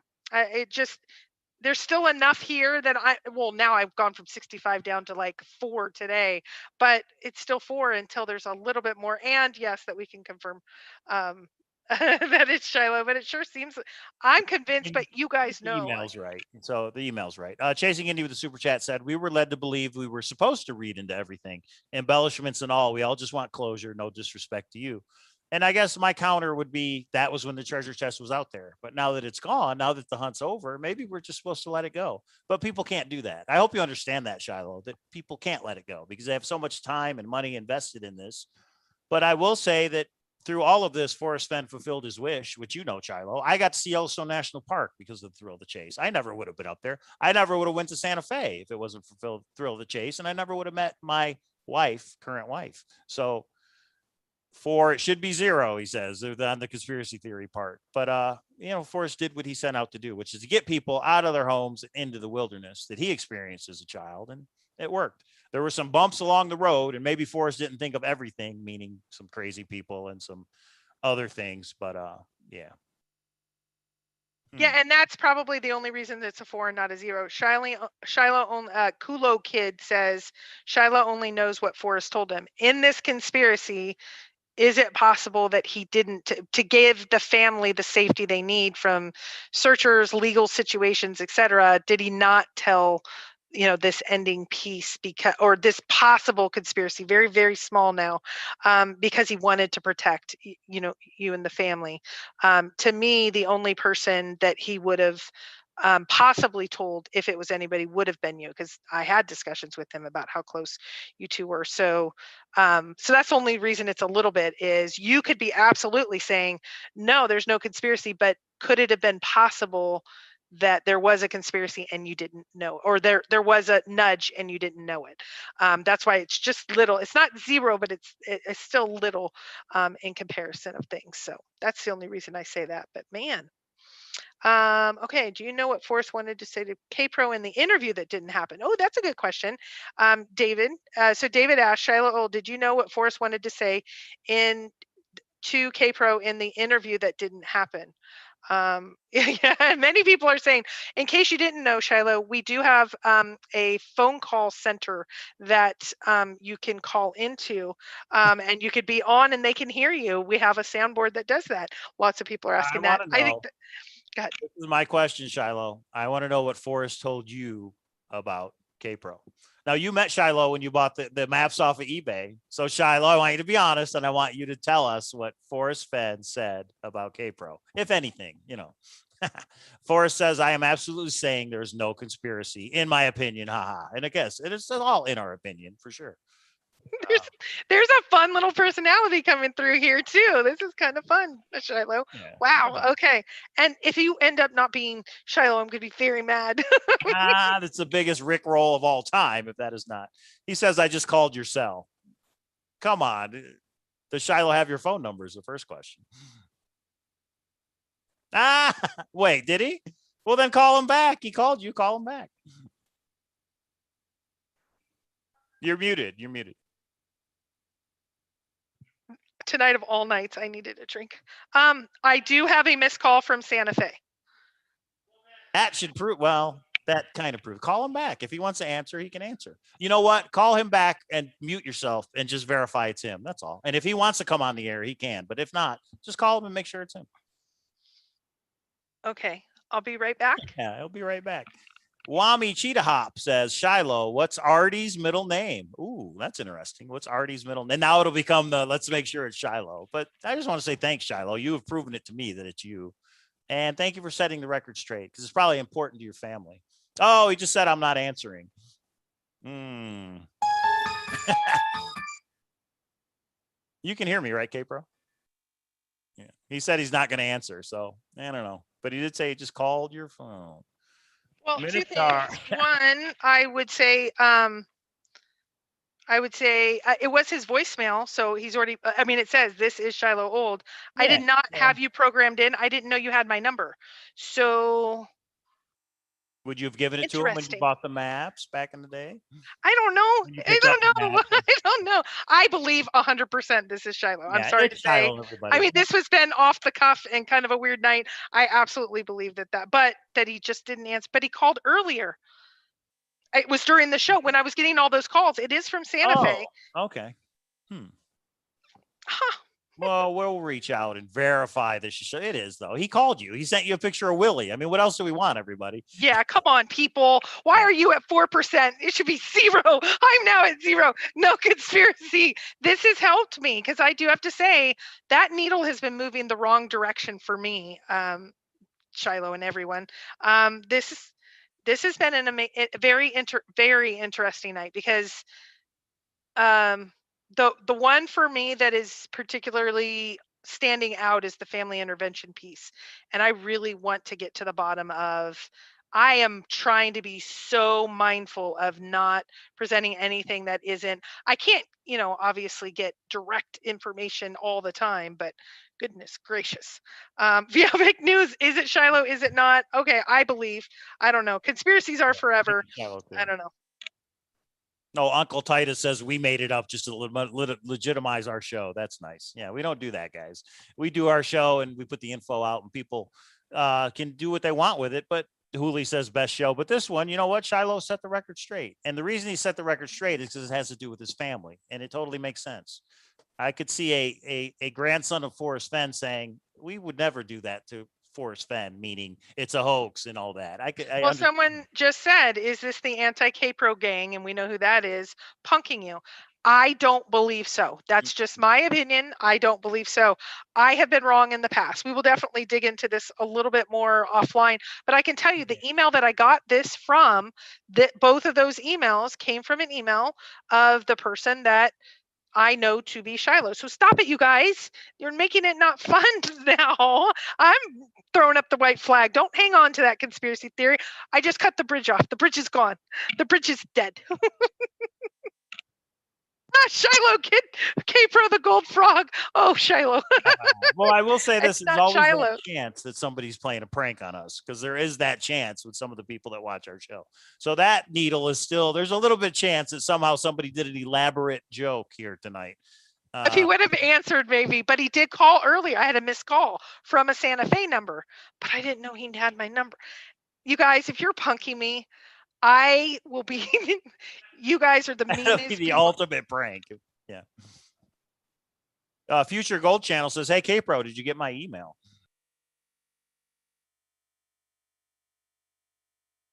I only got one other email in the last hour. Okay, Or I got 2 other emails. I have a cell phone number that was in Shiloh's email from back then, so I'm wondering if it matches. I'm going to text it to you right now, okay? And I want to see if it matches or not.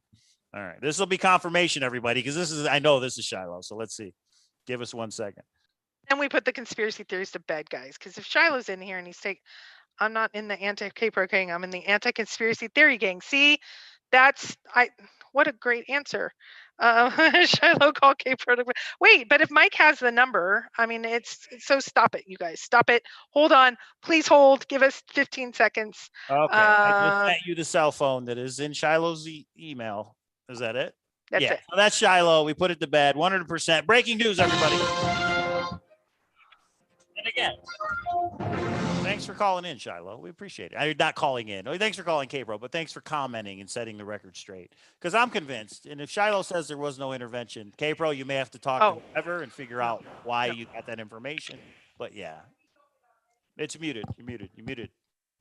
We do not give out any personal information. So no, we're just confirming between ourselves. Hold on. Sorry, the dog's having a bad night. And the only reason people are saying about the gang and all of that is the kind of negative people have been kind of really negative the last week or so. It's been a very, very active week in the chase. So, and that's the only reason, because they've been kind of harsh lately.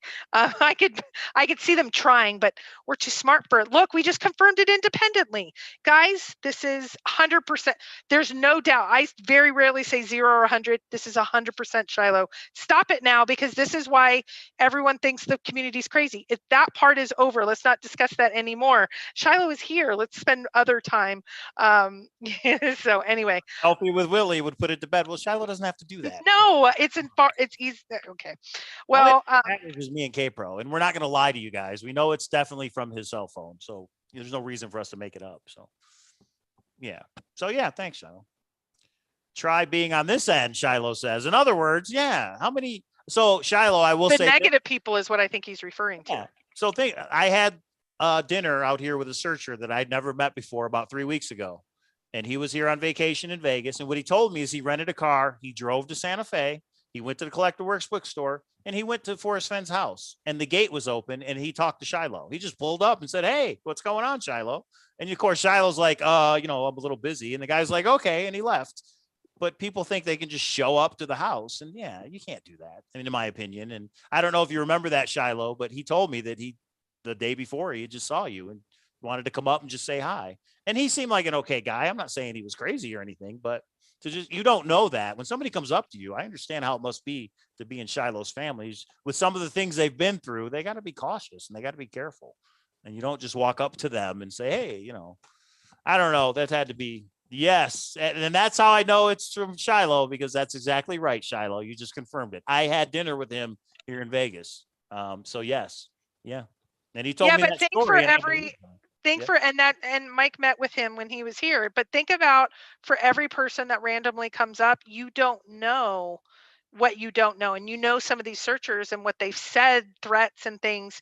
It has to be so tough. And I get hate, and it's nowhere near what I know the family has gone through. So I appreciate you guys and getting through this whole situation. And Shiloh says, "I met him. Good guy." So Bobby's saying you can spoof a phone call. That just confirms it's Shiloh. And shout out to Wayne, who I had dinner with. So Wayne, he seemed like a great guy up there from Nova Scotia. So so it's definitely 100% Shiloh, because that searcher said, "I just saw Shiloh yesterday." And I was like, "What?" He's like, "I rented a car and just drove out there." And I was like, "Wow." And he went to his spot outside of Yellowstone where he thought the treasure was found. It was a thing that searcher needed to do for his closure. And he did it. So yeah, interesting. How many searchers would you say you've met, Shiloh, over the 10 years? I mean, are we talking hundreds, or has it just been a couple on your own? Well, no, even with Forrest, either way. Because I know you go to the Collector Works bookstore, and you went with them to the interviews and all that kind of stuff. It's had to be hundreds, right, of different searchers. That's interesting. Well, and yeah, no, I'm going to sit back for a minute. Well, no, Albert just says, "We love your grandfather, Shiloh," with a heart. And that's kind of what it comes down to. There are very, I think, small percentage that were just in it for the gold and they wanted to become a millionaire. But I think most people fell in love with the thrill of the chase and your grandfather. Chasing Indy says, "Can you ask Shiloh what he thinks about the upcoming Femboree event this August? Also, does he like Vegas?" Does he like Vegas? Yeah. Would you go? Would you consider going, Shiloh, to the Femboree? I don't know. If it happens, I know they talked about maybe it won't. But so do you remember the searcher that reached out to us about the painting he did of Peggy, and we reached out to Zoe for him? So Pirate 45 is that person, and he was asking, "Well, can you tell me where that painting is?" And Shiloh just responded, "The one that was in my grandma in her wedding dress." Yes, that's the one I think he's referring to. And it was beautiful, and he did that painting, and gosh, it was amazing. So right. I actually have it. We probably show it. But Shiloh just said, "This community is largely wonderful. Most are great. Small percentage is tough." And I think that's a good word for it. A very small percentage of the searchers are tough to deal with, and you're not going to reason with them at all. They are tough. Well, and it's interesting that I think that is perfectly said. We had a little bit of a rough patch this week, and I had to put out something, and there was about a handful of negative people, about 10 of them. And then I got 300 different searchers. I said this at the beginning of this show, reach out to me in a positive way. And I thought, okay, that's a good ratio. When you have 10 absolutely despise you, but 300 that are reaching out, I felt exactly like you said, the majority are just really great. So if you guys don't thumbs up this video, there's something wrong with you. We're at 107. But even for the great searchers, you just get overwhelmed. Everybody in the world wanted to talk to Forrest and now wants to talk to Shiloh. And it's gotta be hard to deal with that fame, that's something. Well, I'm going to ask maybe a question of, get Shiloh a wrench. You can be a moderator, Shiloh. You want to be? You can delete any comment you want. That's funny. Tough. No, I'm going to let this one through, even though, do you think the solve will come out? The solution will come out? That's my biggest question, because or the final spot. I think they're linked personally, but some people make a distinction of the final spot. I mean, I told Forrest if he put out where it was, that's where Mike and I were going to get married. I think a lot of people have an emotional tie to it, even though. Oh, that's a good question. Sapient Nomad says, does Shiloh know the meaning of the double omegas? Because Jack didn't get enough time with him. He said that he did not. That's something that'll go forever. The other thing is it may not be treasure hunt related, but the double omegas, what did they mean to Forrest? It may have nothing to do with the treasure hunt, but we know it meant something. Was it Eric Sloan related? Was it? So if you know, that'd be great, Shiloh, to enlighten us on what it meant to Forrest. Those double omegas. And then one book had one omega and then one book had no omegas. And everybody's like, what does that mean? So. Well, and Jason Eunice says, whatever the hell this was, it was entertaining and great to see and hear from some old friends and chasers. I appreciate the time you put into this. It's like a good mystery movie. And I think that's, yeah, it is. And we're watching it unfold as we speak, which I think will be, uh-oh, he said, JK, you're too good for Mike. What? Hey, wait, this guy got a. But I already got her. I already married her. A lot of people wanted to. Well, you know what I mean. Hey, Shiloh. Now this is. You cannot capture, especially we've been moving for a few days. You can't capture how tired you get and a little bit sad over the last week and how stupid crazy some searchers are. And then you have a night like this and it just erases all the negative and it makes you just, did you guys all come in here tonight knowing the actual title should be Shiloh's night? Oh, I mean, it's so fun. But I wanted to cancel tonight. I was asleep till 15 minutes before because I put a bunk bed together from IKEA and a big command center at the new house, and I was just tired. So, Copper Dan with a $5 super chat. This may go down as the best Cowlazars ever. It probably will go down as the best show for the Forrest Fenn Treasure Found forever. That's because I have to tell you. Okay. Now I've digested it for a minute. If Shiloh says there's no conspiracy directly, I don't believe there's a conspiracy now. Right. Me too. That helps me get the closure that for that I'm going back and forth vacillating. I don't have Forrest that can tell me and help me. And that pretty much seals it for me. Yeah. And I know you're saying, why doesn't it 100%? I'm at like 0.1% there's a conspiracy. Because what if this ends up not being shot, even though I know it is. Shiloh, I know it is. I don't know, something that I can't close the door completely, but I'm not, that conspiracy bridge needs to go away now. But, and John Miller says giddy. Hey, John. And he says, I'm not advocating for any show. We understand that, Shiloh. We understand that. No, I know that. It's just more of the, I appreciate that. I believe the reason you came on is you saw something directly family related and you set the record straight. So I don't think you're advocating for anything, but you said earlier, you advocate for the truth. That was the piece. So yeah. Shiloh just said, I just want to go cut my wood in peace, which obviously is a reference to the picture at the back of the book where all the trees were cut down. Conspiracy theories back on. No, I'm just kidding. Yeah, the conspiracy theory bridge is not going to make another appearance, guys. I don't think it is because we heard it from the horse's mouth. But wait, we do have conspiracies in relation to what are the slip ups? What are they related to? What other information? That sort of thing. Still try and find the locations, do the solve. I think that's valid, but it's just understand that Jack found it. He's the one who got to it. He wins. He crossed the finish line first.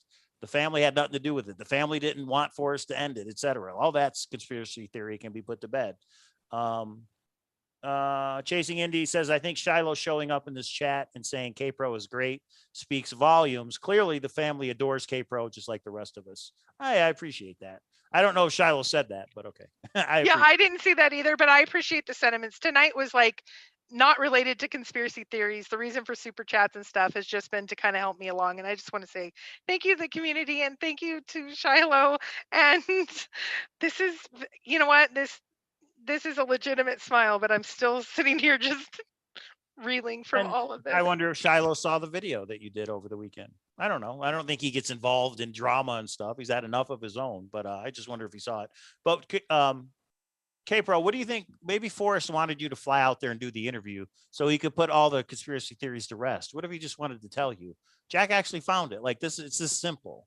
Do you think, was there a reason he would not have told you that over email and wanted to tell you that in person? Oh, I had because I had 200 questions. I think this is okay. If I take out the conspiracy that it was a conspiracy in Jack, what would Forrest want to say that Jack maybe couldn't? I think maybe Forrest realized for whatever reason Jack can't. I do need to protect him, and I need to put out some things. Like I asked some silly things like, what's the key word? Well, that won't get us closer, but I want to know what the key word is in the poem. I mean, yeah, that stuff, yeah, it would really help to know, but I'm sorry. Go ahead, Gabriel. Well, no, I was just saying in general, maybe that's Forrest realized this community enough that he could answer questions. He knew me well enough that he could just say, not answering whatever it was. And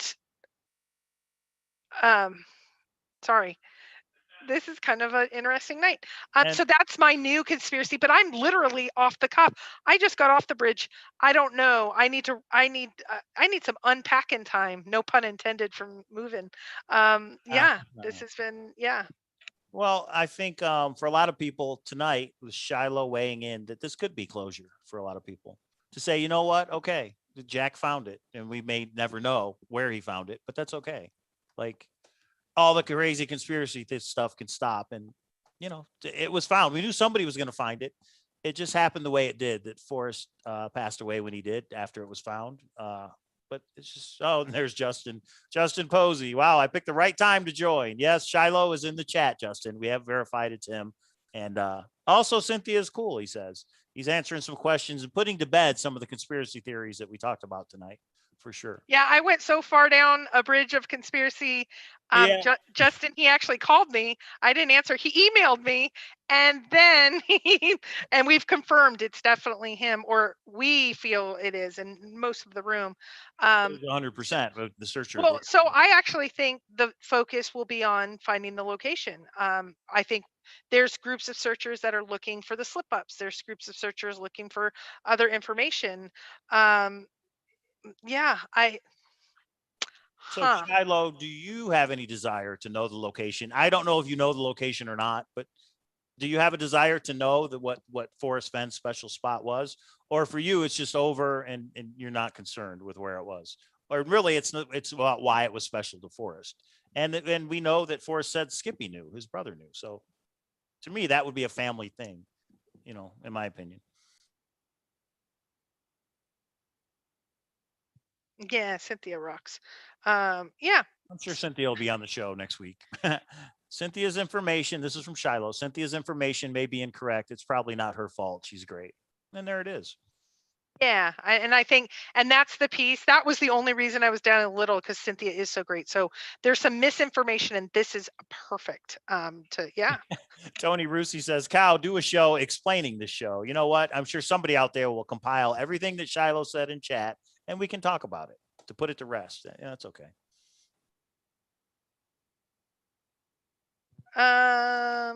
Okay. Okay. He says, wow, just wow. I agree with that sentiment for sure. I think we're all feeling that way a little bit. Well, I think they're, so I'm going to give credit to Toby from A Gypsy's Kiss. There's inflection points in this chase. And this whole chase, this 12 years of the chase. And I think today was an inflection point. I think this was the point where my opinion is Shiloh was adamant enough that this was misinformation, so reached out and re-engaged with the community to make sure that there's certain pieces that are not inaccurate. And that tells me and says no conspiracy that he's aware of. In my opinion, and I feel like I knew Forrest pretty well, Shiloh would know. So for him to say that is, Wait, what did he say? Maybe I missed it. Oh, there it goes. Wait, did I miss something he said? Sorry. No, I was pontificating. Oh, okay. Obviously not well. Shiloh just posted in the chat and said, misinformation is nobody's fault. One day, maybe I'll start my own YouTube channel. If the wood business doesn't work out. Shiloh, you would have many, many viewers if you started your own YouTube channel. But Minotaur Moreno says, please ask what was F's favorite fishing hole? Shiloh, do you know what Forrest's favorite fishing hole was? This has nothing to do with the treasure chest, by the way, or the thrill of the chase. We're just wondering what Forrest. It's got to be up in Yellowstone, right? I mean, it has to be. It has to be. 9 Mile Hole, Baker's Hole. I'm sure you've been to all these spots. And you know, the minute you say it, there will be a shrine wherever it is. So be careful. Well, I mean, we already know about some of them from the book, but yeah. Carrie Galloway says Shiloh coming on is a welcomed inflection point, and I would agree with that for sure. Kansas girl says Shiloh, do a treasure hunt. Any idea? Well, after what you've been through, maybe not, but wouldn't it be cool for Shiloh to continue on? The pond in the backyard has perch this big. So Forrest Fenn's favorite fishing spot is in the pond behind his house. That's pretty good, Shiloh. Oh, goodness. Great. And we have a picture of Willie. That actually made for quite a night. Okay, Justin says, your grandfather was a true inspiration to so many people. He reminded me so much of my own grandfather, who was my best friend. Much respect, sir. And Justin has a way to eloquently say things. That's why I wanted to read that. Yeah, so you know what, somebody's like, is all this staged? Guys, I'm a little bit, I rarely am surprised into silence, and I'm pretty quiet right now. I don't know what, yeah, I don't know. Everyone's on their best behavior. The hall monitors here. No, I don't think he's that. I'm just appreciative of, you know, but where do we go next and what do we do next? And I think so many people want that final location. We have Dan's book. Shiloh, were you interviewed for Dan's book? Are you going to be, are you involved in that? It comes out in 2 weeks. Yeah, I think that will be a big one for all of us. Gabriel likes Willie the dog. Yes, it is awesome. You guys shenanigans, stop it. That dog is super, super cute and fun. Willie went to the beauty parlor the other day. He's feeling sassy, still dumb though. That's hilarious. Yeah, the book is coming out. That's going to put a renewed interest in the chase. And then people are still going to want, and then if Jack sells it, that's going to be big new breaking news if Jack actually sells it as well, or when he sells it. We know his intent is to sell it. So if that information comes out or if that sale is public, we're definitely going to go live and talk about that.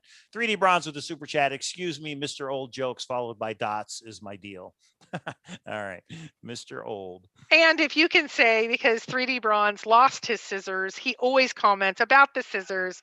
How did the scissors get in there? Did they have any relevance? This is crazy. To my knowledge, and in my opinion, the upcoming expo has some issues. Oh, expose. Yeah. So the book. Okay. Well, once we have the Holy book, we invite you to come back on, Shiloh, and let us know what you feel about it for sure. Have you seen a copy of it? I know the press have gotten a copy of it, or some of the press that are doing the junket, getting ready for the junket, like Tony DeCopolis. I'm being good tonight too. Tony DeCopolis, he got a copy. Yeah, it sounds a little conspiracy theory-ish, but Dan's been around a long time, so I don't know. I don't know. You'd think he has to give the family an advance copy. I mean, that's just kind of normal protocol, isn't it, for a writer if you're doing a thing like that? I mean, I would assume so. Be interesting to know if you've already read it, Shiloh, or seen an advance copy. I'm going to read this from Sam because we know Sam. Sam's a friend of ours. He's in Chicago.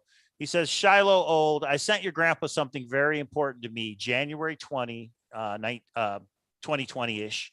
He said he never saw it. It was delivered and signed for by Ramirez. I sent you pics receipt via Facebook Messenger months ago. So I'm just putting that out there for Sam, Shiloh, if you could look into that, if you know, or if you know who Ramirez is. But Sam's a friend of ours, so I thought I'd read that for him. Oh, Trey asked a good question. So Shiloh, I emailed you last September when Jack's article came out, and you said it was mostly correct. Yes, that was him, and it was mostly correct, or mostly accurate. I don't remember the wording right now. What was not accurate? Because if something's mostly accurate, there's a piece not accurate. Inquiring minds want to know. It's another conspiracy theory you can put to rest. If you say what you felt wasn't mostly what was not accurate, it puts the rest all the ideas and speculation and everything else. So for sure, you got it, Sam. I hope you get an answer.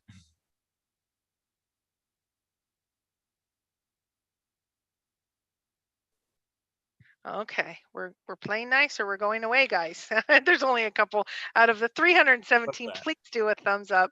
Yeah, muted. There's still 28 thumbs down, but that's only because Shiloh's on. So Yeah, no, it's not. I I think don't we had think- those before we started. I think the thumbs down was for the conspiracy theory bridge. Well, we burned that bridge. I don't think the bridge is coming back. What Maybe, bridge? I don't know what you're talking about. Yeah, What we bridge? don't even know what that bridge is anymore. That's right. Jack's cool too, he said. So Shiloh, I have a personal question, and I don't know if you know the answer or you want to answer, but I gave Forrest Fenn a searcher coin. I'm sure maybe you're aware of the searcher coin. Oh, it's packed. I thought I'd have it. It's packed. And he showed it to me in his vault, and he said he was probably going to give it to his granddaughter. I was just wondering if you know who has the coin, because that's he allowed me to do that, which is something very special to me. And I was just wondering if you know who has it or if he kept it, etc. Well, today was the first day Mike and I had alone we had a work person. Stop that. But he said, you do realize that the search coin is the reason we met.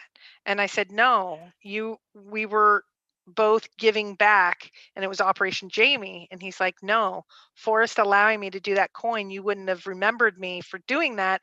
And the coin changed my life. Right. And I was like, okay. And I didn't until that moment realize how important the searcher coin ended up being, because it is how we met. I mean, the search is, but there's lots of searchers out there. The search coin was the thing that kind of, and so many people have it. Yeah, this is hilarious, Steve. Shiloh says, I have more than 28 haters for sure. Yeah. But yeah, the coin is the whole reason me and K-Pro met, and that Forrest allowed me to do it is something I'm very honored. And maybe I didn't handle it the best way, and maybe it could have been done better. I take that criticism. But yeah, they're out there, and that is a memento for searchers to keep forever, to give their kids and to give their grandkids and say, hey, this is something that happened, this treasure hunt. So I think it's important. And that's what I told Forrest back then, was it's a legacy thing. When you're gone, when, that coin is going to be around forever, that type thing. So anyway. Yeah, a $15 coin ended up, I think the top one was near $1,000, but Yeah. and the idea that you had was so great. Take this coin and leave it in your spot. But then it became a collector's item and nobody left it in. I mean, a couple people did. I actually took mine to just up from Ojo Caliente, and I don't think I ever showed the video, or I maybe showed the end. I did a whole paying tribute after Forrest passed, and I threw it in the river. Oh, yeah. We showed it, didn't we? I think we showed the end of it. That was like that was my Right. goodbye to Forrest, not the chase, because I still, Shiloh, do you understand why people do want to? I know you're saying that sometimes final spots aren't going to be shared, but that's, I don't know. I still want it, even though maybe I shouldn't have it. I still want it. I don't know. The gold frog.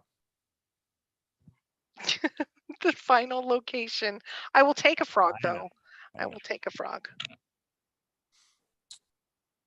Jana says, I need to go swimming for a coin at Fishing Bridge. Yeah.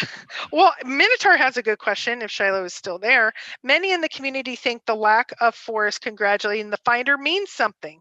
In your opinion, is that a nothing burger? So he's congratulated the whole community, but not Jack specifically. Was there a reason for that or not? And Indy says, is Shiloh going to be in an upcoming documentary by any chance? Only That's he can. interesting. Wilfred Bromley says, congrats to K-Pro and Cow. I just got engaged. Well, she asked me and got us rings, but wants me to ask her. I just want the white ring and you can have the frog and he can keep the bracelet. That's funny. Congratulations, Wilfred, on getting engaged, if it's happened already. And I conveyed that story about the coin at the wedding speech. If you remember, I held the coin up and I said, this coin's special because it was in my pocket during our ceremony, but it's special because that's the reason I met you. And here we are. So that's thank you to Forrest and the Thrill of the Chase. And after our big, huge fight, that first big, huge fight, Forrest was the one that's like, can you really get better than Mike? Meaning like you are amazing and he's so patient with you and you are a spaghetti bowl of emotions is how you call me, Mike. I think it's, yeah. And Shiloh says he did congratulate the finder as far as I recall. A lot of people took issue that he congratulated the finder. He didn't name Jack specifically. So that's the conspiracy. Oh, he congratulated everyone in the search community. You can bring up the PowerPoint, even though it's dead to me. That PowerPoint is dead to me.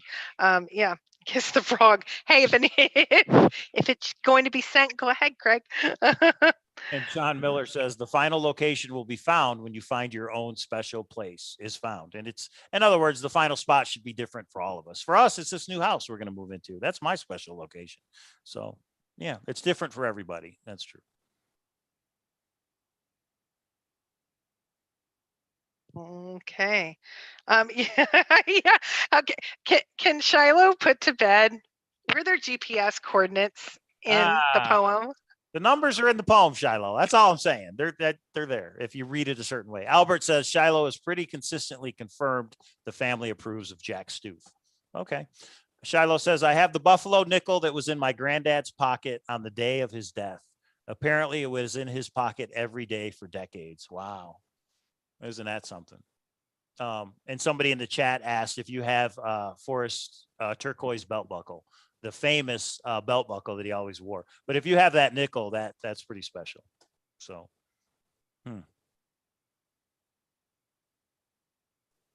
Shiloh says Lauren. I don't know what that means. Loran? Loran?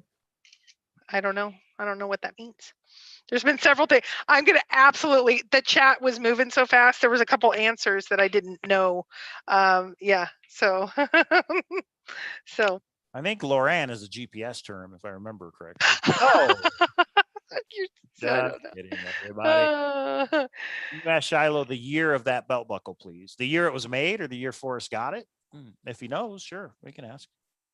The nickel in his pocket is a big deal, Davio says. That's pretty cool to have the nickel. I'm wearing the buckle as we speak. The chicks dig it. Hey, that's breaking news, everybody. Shiloh has Forrest Fenn's belt buckle and wears it. That's pretty cool. That's pretty cool. Wow.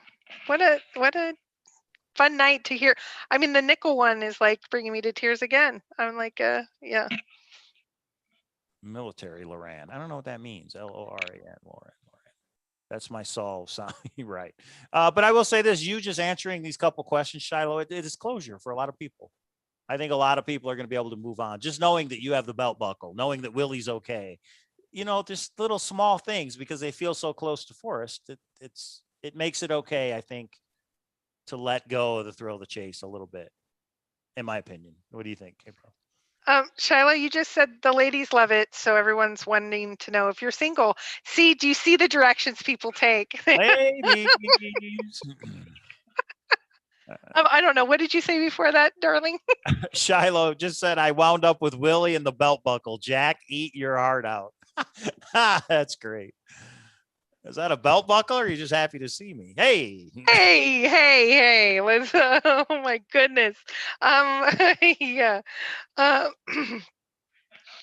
my gosh. All right, a little late. There it is. Okay. You gotta, don't you approve of the soundboard, Shiloh? If you've been watching these shows, I try and put a little levity, a little humor in these things. That's cool. Shiloh's making me laugh out loud, Copper Dan says. Yeah, it really is. That is so awesome, Bobby says. Jack, eat your heart out in Puerto Rico, wherever you are. He is not. He told us so and cut it out because you know what? That picture of the conspiracy bridge is from our dentist's office. I didn't even want to go down Mike makes me. It's totally Mike. You know what? Ragnar Aria, the other side of the coin. See what I did there? He says no one gets any closure until they release the solve. And he put LOL, but I get it. A lot of people still want to know, and I get that. But just Shiloh letting us know some things about Forrest. Yeah, I think that's pretty good too. Shiloh says, why does nobody love Boss? He's my guard dog. Was Boss one of the dogs at Forrest's house? Oh, I don't remember. I don't think, yeah, that's the grumpy one out in front. The one that would chase the cars, because every time we would pull in, Forrest is like, and don't run over my dog, and you got to go a half a mile, and like, where's the dog at? I do remember that. He's my guard dog. Oh, that's pretty cool. Justin says, Cynthia says she loves Boss. That's funny. What kind of dog? Wait, Cynthia loves every single. You guys, you have to hear a very short story. A pigeon broke its wing and has been in our backyard. And I told the kids, they're like, "Can we keep him?" I'm like, "If you nurse him and nurse her back to health." We've named her Chicken. She's been here a week. She took off for a day. She's back. I don't know if you know that, Mike. She's back. So, and I was told. The pigeon is back. Yeah. What? Oh, a radio involved. Shiloh just confirmed a radio involved Loran, and he has 6 exclamation points. I don't know what any of that means. Loran must be a radio. Shiloh? You said it. What does Loran mean? You said, "Come on, Mike." You must have been responding to somebody in chat, but I don't know what Loran is. You know what? I'm going to Google it right now. You know, it's funny because probably several of you that have this as a part of you're like, "What do you mean? Everybody should know it." Oh, all right, hang on. Loran, it's short for long range navigation, was a hyperbolic radio navigation system developed in the United States during World War II. Okay, so I didn't ever heard of that. Oh, so that means GPS was involved. They're just saying, "Hey, what? Loran in its original form was an expensive system." Okay. Oh, look up Loran. That's Cowlazars. Loran was the answer to your GPS question. It's radio nav. So did you just confirm that GPS is involved? He's going, "Come on, can I spell it out any like?" I think he means "come on" as a joke, maybe. I don't know. Or does he mean "come on"? That's what it was. That's now the conspiracy bridge is back. That's great. You ever fly, bro? Not myself. Shiloh's a pilot, right? Yeah, that's pretty awesome in itself. I have flown commercially, but that's, you know what? I did get rocketed off the back of a aircraft carrier. When I got out of the Navy, they put me in the cargo plane and they had to do the whole straps and the helmet with the mic, and that was pretty cool. So that's my one claim to fame, that I was okay. I was at your granddad's house when he showed me, he was just beaming, and he showed me this picture of you returning a plane to like Guatemala, I think, as I recall. It was somewhere in Central America, and he's like, "Look what he's doing. Look at my adventurous grandson." And it was like a picture of you. I remember it being red, but it was like a prop plane.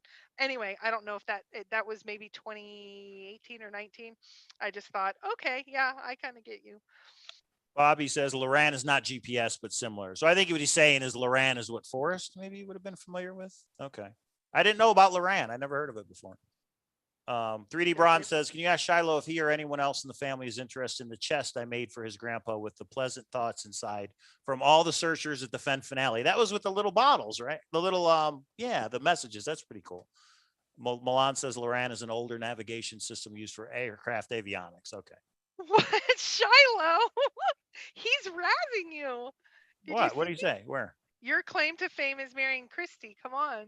Oh, I know that. That's true. That's truth. I know that. I get it. There'd be 3 people watching me on the Beacon Star, if you know what I mean, if a K-Pro wasn't here. That's true. I used to be Switzerland, and then K-Pro invaded. That's my line, and I'm sticking with it.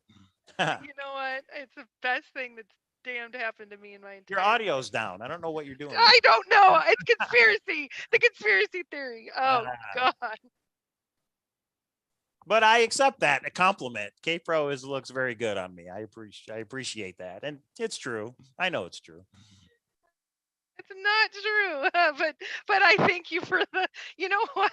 When we met at Operation Jamie, you were funny. And so it's coming through here, or it's just the craziest night ever. And thank you for the 300 people watching as I go, wow, I just spent all this time. And do you guys know how much it took me to like, I'm just going to do it. And I talked with a couple searchers, like, I don't know if I can do it. Cause this was some things about do what? Put this conspiracy theory out, because it did involve the family, and it did kind of put some things in a weird light. And I just had heartache over it. And it exploded not before the show even ended. How awesome is that? Oh, Meeps. Read that from Jason. Oh, and Meeps. Read it. Of all nights, I choose to miss K-Pro and Cal to watch Dancing with the Stars. Meeps, you've got to, this one, you have to go and rewatch. Shiloh, Meeps, Shiloh. Yeah, Shiloh says I hate that. Chasing Indy says, for the record, in July 2019 at Forrest Fenn's house, I fell out of the rental truck and Shiloh saved me from falling on my face. Carry on. That's pretty cool. Wait, Hashtag Shiloh stories. Chasing Indy also fell at the finale and broke her ankle. You fall a lot. A lot, yeah. So Minotaur Moreno says, Shiloh, old. Anyone that thinks Cowlazars marrying K-Pro is his claim to fame has never watched his video drinking Buffalo Trace or the yogurt video for that matter, or the blanket. I got a lot of things going for me, everybody. But K-Pro's involved. It's all mine. It's all mine now, guys. Ladies, sorry. New trick, creating the wildest PowerPoint presentation possible for a forced response from Jack and Forrest family. This one I was sincere about, and it's exploded, and I didn't. Oh, Craig retracted it. Sorry, I already read it. He figured you out. This was all to get Shiloh to respond. But no, you're right. K-Pro was apprehensive about putting, especially the part about the family, because it is kind of private. But it relates to the solve. You know what I mean? If it's true, now we know it's not true. But at the time, we thought if it relates, and all these things happened in this weird kind of way, but now we know it didn't happen. So Shiloh put that to bed. So thank you very much. No, but he put more to bed for me. Like him saying there's no conspiracy, like Jack's the finder, that's it. For me, Shiloh saying that has put closure to me. It is. That he is the like that, and it's so funny. And look, Shiloh says Amy Seeks is cool too. See? Yeah. This is awesome. But that it's so interesting that I hope some others are in the same boat. If Shiloh says it, that's good enough for me. And it's been hard this last, 10 months, whatever, not having that piece. And I know when you have a not a dialogue like we're having now, but a press release, it just comes off differently that you think conspiracies. So this, I don't know, this helped me. Justin said Amy is doing cartwheels right now. And Tony Rusi said biggest night in the chase for me. Thanks everyone. And I agree with that. It is a big night. Greg sucks. Shiloh just said Greg sucks. GTC, just delete your YouTube channel. Oh wait, what? Oh wait, that's not what Greg is he talking about? No, GTC. Sorry, Greg. Sorry, GTC. Yes, we have no comment. That's funny. So Shiloh watches the YouTube videos. Shiloh knows what's up. That's hilarious. Oh yeah, well, Greg, absolutely. Greg. This absolutely is the best night. Hashtag Greg sucks. Oh, that's hilarious. Sorry, I went to GTC for some reason right away. Sorry, Greg. Wrong Greg. Not this Greg. We know, Greg. GTC. Yeah, Greg, because we're making it. You just went to dark. Oh, that's so funny. Okay. Too many Gregs, Justin says. All right, Shiloh, I'm asking you a very important question. What do you think of Toby and Shelley of AGK? Let's see if he answers or not. That's funny. And did you ever meet Toby or Shelley from AGK? Oh, they were there. They were at the Jamie Jordan to film it. That's right. So at least he had a word with them. Christy is so excited to have Shiloh on that she'll be calling his name out tonight in her dreams. Sorry, Cal. No, Shiloh is adorable, but he's way too young for me. Now, my friend Indy, that might be a little different. Chasing Indy. Should I even ask Shiloh what he thinks of my channel? I hosted Fenn's 90th birthday bash. He's probably never watch it, Candy. Just kidding. So now we want to know what you think of every YouTuber, Shiloh. You brought it up. Don't blame us. And there's 74 of them. Please start at the beginning. Brutal Truth's probably going to go live in 5 minutes, knowing them. It's so cool, Shiloh, that you're in here weighing in. Toby was the first person I ever met with a $5,000 camera. Oh, that's hilarious. Oh, Justin says, Shiloh. Cynthia says, you got to be stoned to be doing this tonight. I think the PowerPoint just said enough's enough. He's got something to say, and he wants to set the record straight. So thank you to K-Pro. Cynthia's fault. It's all Cynthia's fault. Thank you to K-Pro for putting the PowerPoint together, because I don't think this would have happened if it wasn't for the strong words that she used in her conspiracy theory PowerPoint. Yeah, you can't get better than tonight. Randy says, is Shiloh working on the Beacon Star? That's hilarious. Shiloh, if you don't know, there's a treasure in Denver, Colorado called the Beacon. The book is called The Beacon Star, and you should buy it because it's a good book. And Randy Pischel is the author of that book. Do you have any advice for Randy Pischel as a treasure hunt creator, Shiloh? He's probably like, don't do it. Don't do it.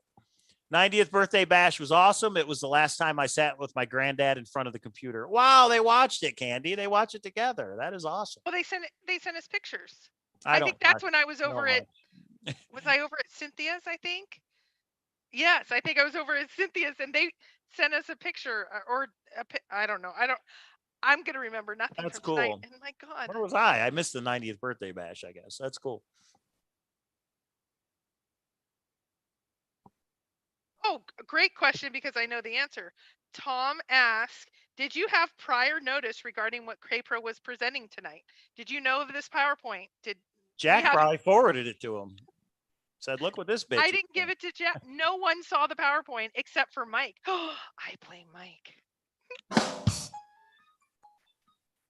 No, we have talked about doing this for a while, but tonight it just happened.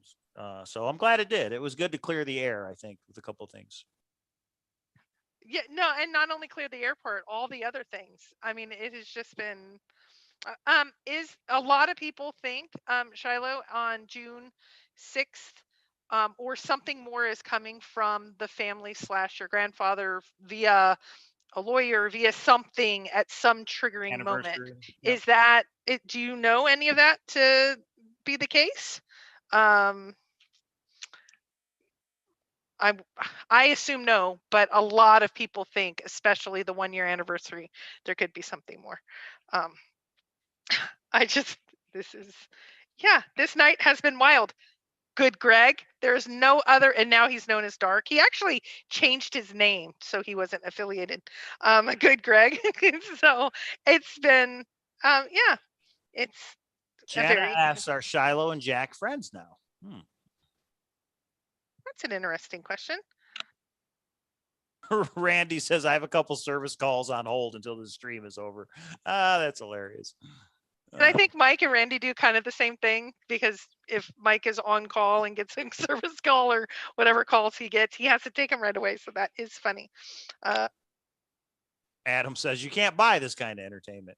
And Randy, we tagged you in Facebook. There's a binary code we need to, but I heard somebody decoded it. It's a new treasure hunt book, which I'll talk about for the treasure hunting amusement park. Shiloh, what do you think of the treasure hunting amusement park? If you watch, I'm assuming you know what that is, what we talk about, the treasure hunting amusement park. And the thrill of the chase was the big roller coaster. Yeah, this is it. I mean, this Masquerade, but that wasn't during our time enough that, so this is the big one. This is wilder than the night the chest was found. Great show, Bobby D said. Yeah, this is an inflection point, and this is good. David Crump says, how are we blowing over Loran? It basically confirms my beacon theory and a sense switch to listening. I don't know. I don't know if Shiloh meant it in jest or not. We're going to go back through tonight. This will be several shows of just. April have a PowerPoint on Loran coming up in the next week. Yeah, I mean, yeah. Didn't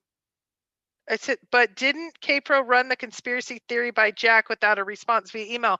The only thing I asked him, and it says it in the PowerPoint that you can go back to, was, were you aware of the interview that Forrest was wanting me to come out and do?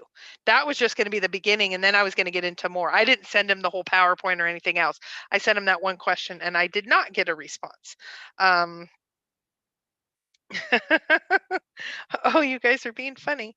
Can you ask Randy if he's going to tell me who? 3D Bronze's new treasure hunt. Tell me who.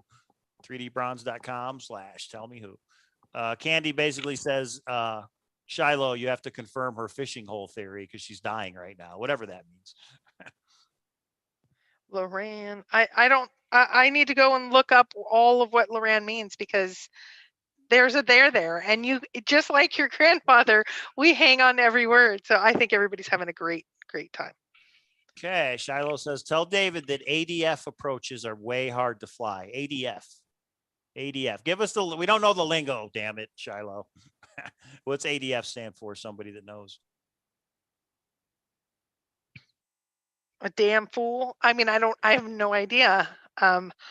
Alter, I don't know. Somebody else is going to have to get. Did you ever just want to read emails from Forrest live someday? Dark, I may want to. Good, Greg, I may want to.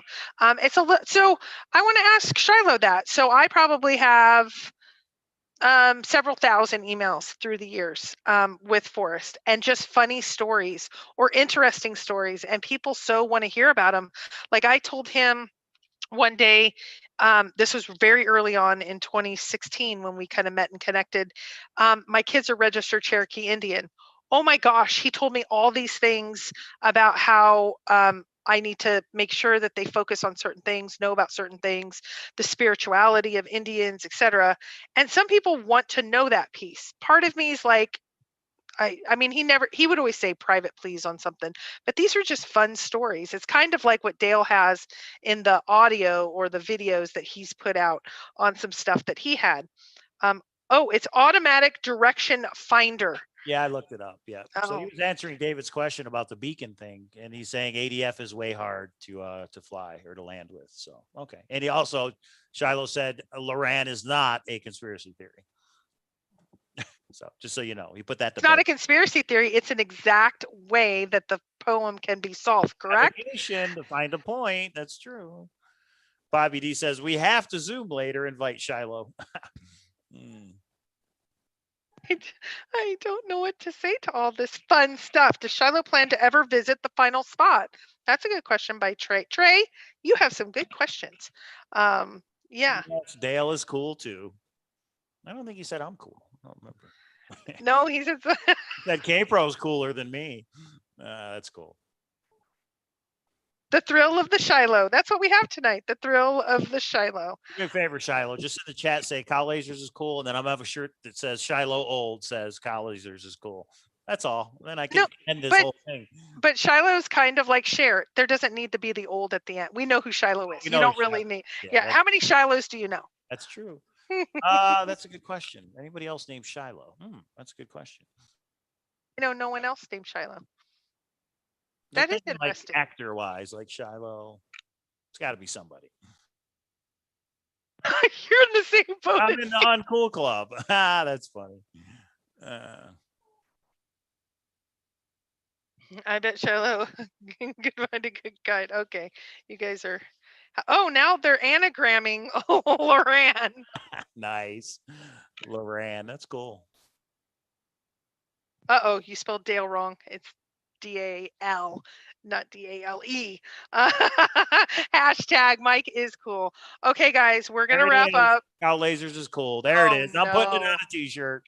Thanks, Shiloh, and thanks for weighing in and setting the record straight. We appreciate it. Yep. Okay, so guys, we're going to wrap up for tonight. I have no idea what we're going to talk about next week. Thursday, we are taking off because we are going to be moving by Saturday. We're going to do the final box in. Their conspiracy theory bridge, it's down. It detour. There is nothing happening on the conspiracy theory bridge. But we absolutely will have more to talk about. I know people are analyzing things. I know people have a lot to say about solves, a lot to say about what Jack's communicating, what hints we can give and get from what he is saying. He is still talking with people. I've had an email, gosh, almost every day. Somebody forwards me something. So Mike, you take over. I'm exhausted. Oh, Andy, you are way cool. That's straight from Randy Pishel. Put it on a t-shirt. Shiloh, we can't thank you enough. It's closure in a way, just to hear you, just to know that you have the nickel and that you have the belt buckle. Shiloh says, how about let's not talk about conspiracy theories? You know what? I think we can agree to that, at least for this channel. We can agree, I think, to give the conspiracy theories a break. And yeah. Sam commented the best when he said, Shiloh, what a great night. Thank you. JK Pioneer, this was awesome. Thank you, everybody, for the super chats. We appreciate it. No show. At least we're not going to commit to a show Thursday, but you know what? We may go live. So make sure you subscribe to the channel because we're going to keep making videos. And if it's not about the thrill of the chase, it'll be about the other rides in the treasure hunting amusement park. We go live Monday and Thursdays. But just so we're clear, Shiloh, when it comes to the location or the solution to the poem, me and K-Pro are still going to discuss that because we want to know. We want to know. where it was. Well, and sometimes, and lot of yes, people- somebody said the other guys are going to be laughing at, K-Pro's stupid theory. Yes, because sometimes you have to fail, but you're at least willing to put your info out there. Because look what we got from my failure that you guys all can laugh at now. Now we got so much more, and I know that Shiloh probably thinks things are obvious. Like, come on, guys, obviously. I mean, he said, "Come on," several times tonight. Obvious, it's yes, it's Jack, and no, there's not a conspiracy, and no, and the belt buckle, we saw a picture of Willie. Look what we get from failure. So sometimes you have to get out there, you have to throw out a stupid idea. Make the picture of Willie the thumbnail for this video. That would be cool. Get rid of the conspiracy theory thing. We're gonna put and Shiloh says I'm not watching all of these. Does he mean our videos? What does he mean? All the videos? I think he watches every one of our vid. That's what I put in my mind right now. And I want one that says, I'm going to make some quote from tonight with Shiloh. Albert. Play it. Albert, you've been a big friend of the show, and I'm going to play it just for you. Give me a second to find it. Here it is. Things go well, I might be showing her my O face. Oh. You know what I'm talking about. Oh. I apologize, Shiloh. Oh, dear Lord. We have to have fun. Shiloh says, come on, is Vietnamese for thank you. Okay. Hashtag Shiloh says. Yeah, we really appreciate you coming on, Shiloh. And just telling us some random things is really cool. And Sassy is so right. You're going to go live the minute that Christy actually processes this whole night. You know what? I had nervousness. I won't say anxiety because it wasn't that much. This has been like a few weeks, and thank you to the searchers. You're both in the room that I kind of talked this through with. Can I do it? And we were like, not yet. This is the perfect time now. Just do it. Isn't that Nike? Yes. The picture of Willie one more time, if you can, K-Pro on the phone. Yes, I will. Thank you for sending that. That's cool. Proof of life. Proof that it was Shiloh, I should say.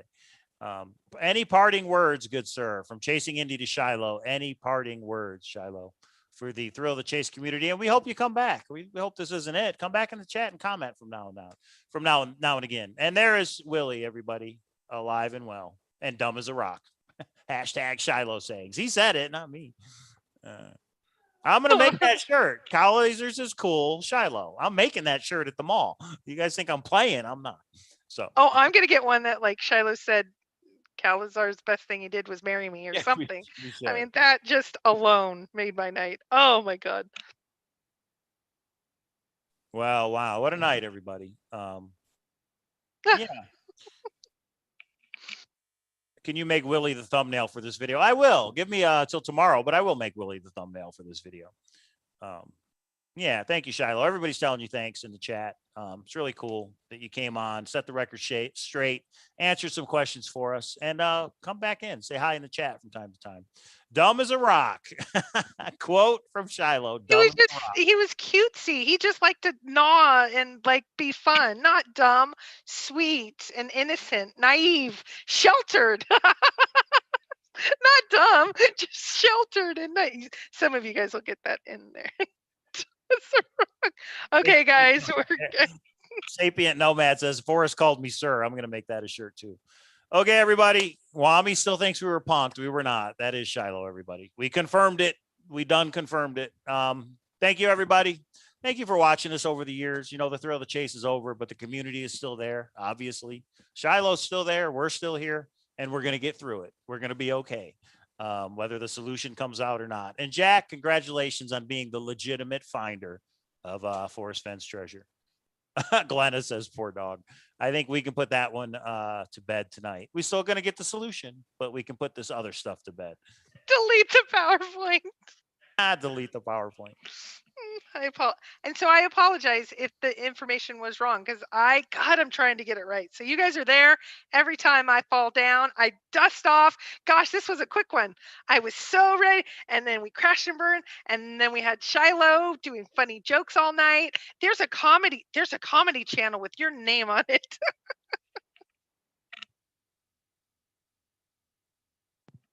Yeah, there's a there. Okay. I don't want the show to end. Does anybody else have that feeling? I don't want it to end, but we have been going 3 hours and 40 minutes, everybody. So I love Mike, but he's dumb as a rock, Mike Nealon said. Nice. No, he wasn't talking. Not one thing of substance, Wami says. Wow. Well, you know what? Everybody has their own opinions, and yeah.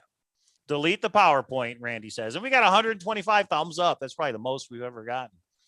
But we never asked Shiloh about Try the Wheel. So you definitely have to come back, Shiloh, another time. Everybody has their one solve that they cannot let go. Yeah, no, this was fun. It's better to some of the questions I could ask. Yeah, and it has been 3.5 hours. So Shiloh's been a great sport, and I know everybody. Somebody else. I'd love you guys to go live. There's actually a few other things that have been developing since this, so I do need to get off and talk to Mike about that.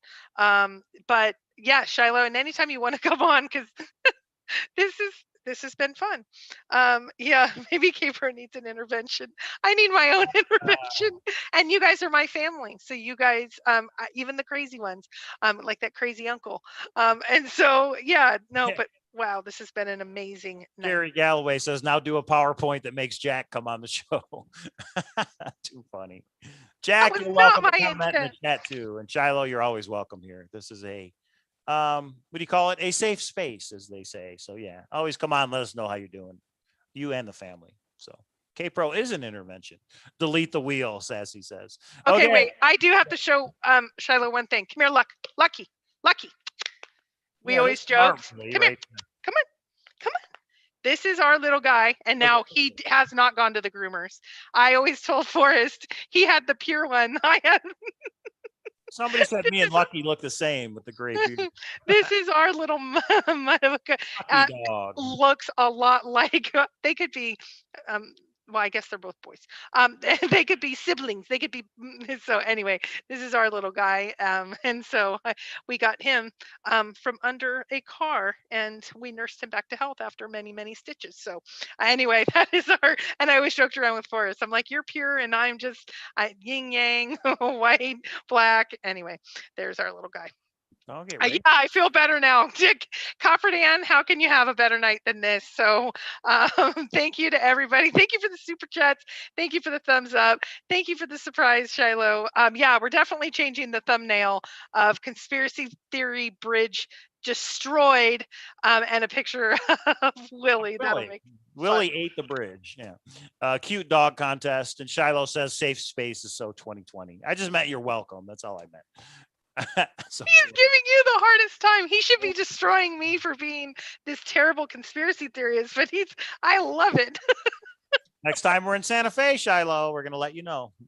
We got to have lunch. Okay, everybody. Thank you so much. It was a lot of fun. We hope some people got some questions answered. Greatest show ever. And the biggest takeaway, I've changed my biggest takeaway, by the way. The biggest takeaway now is that Cowlazars is cool. All right, we're going to go out with the song. We may go live Thursday. If not, we will be live from the new house at the new command center on Monday night, 1 week from tonight. Thank you, everybody, for the super chats. We do appreciate it. The thrill of the chase is over, but the community continues on. K-Pro Cow Pow Wow. K-Pro Cow Pow Wow Wow. It's a K-Pro Cow Pow Wow. Wow. Aw, geekers. They want to find the treasure. They want to find it now. They are K-Pro and they are cow. They're going over it and over it and over it again. This treasure hunt created by Forrest Fenn. Sing it! K-Pro Cow Pow Wow. K-Pro Cow Pow Wow Wow. It's the K-Pro Cow Pow Wow. Marion and Indy are what they're like, although their real names are Christy and Mike. Can they pin down the treasure? They just might.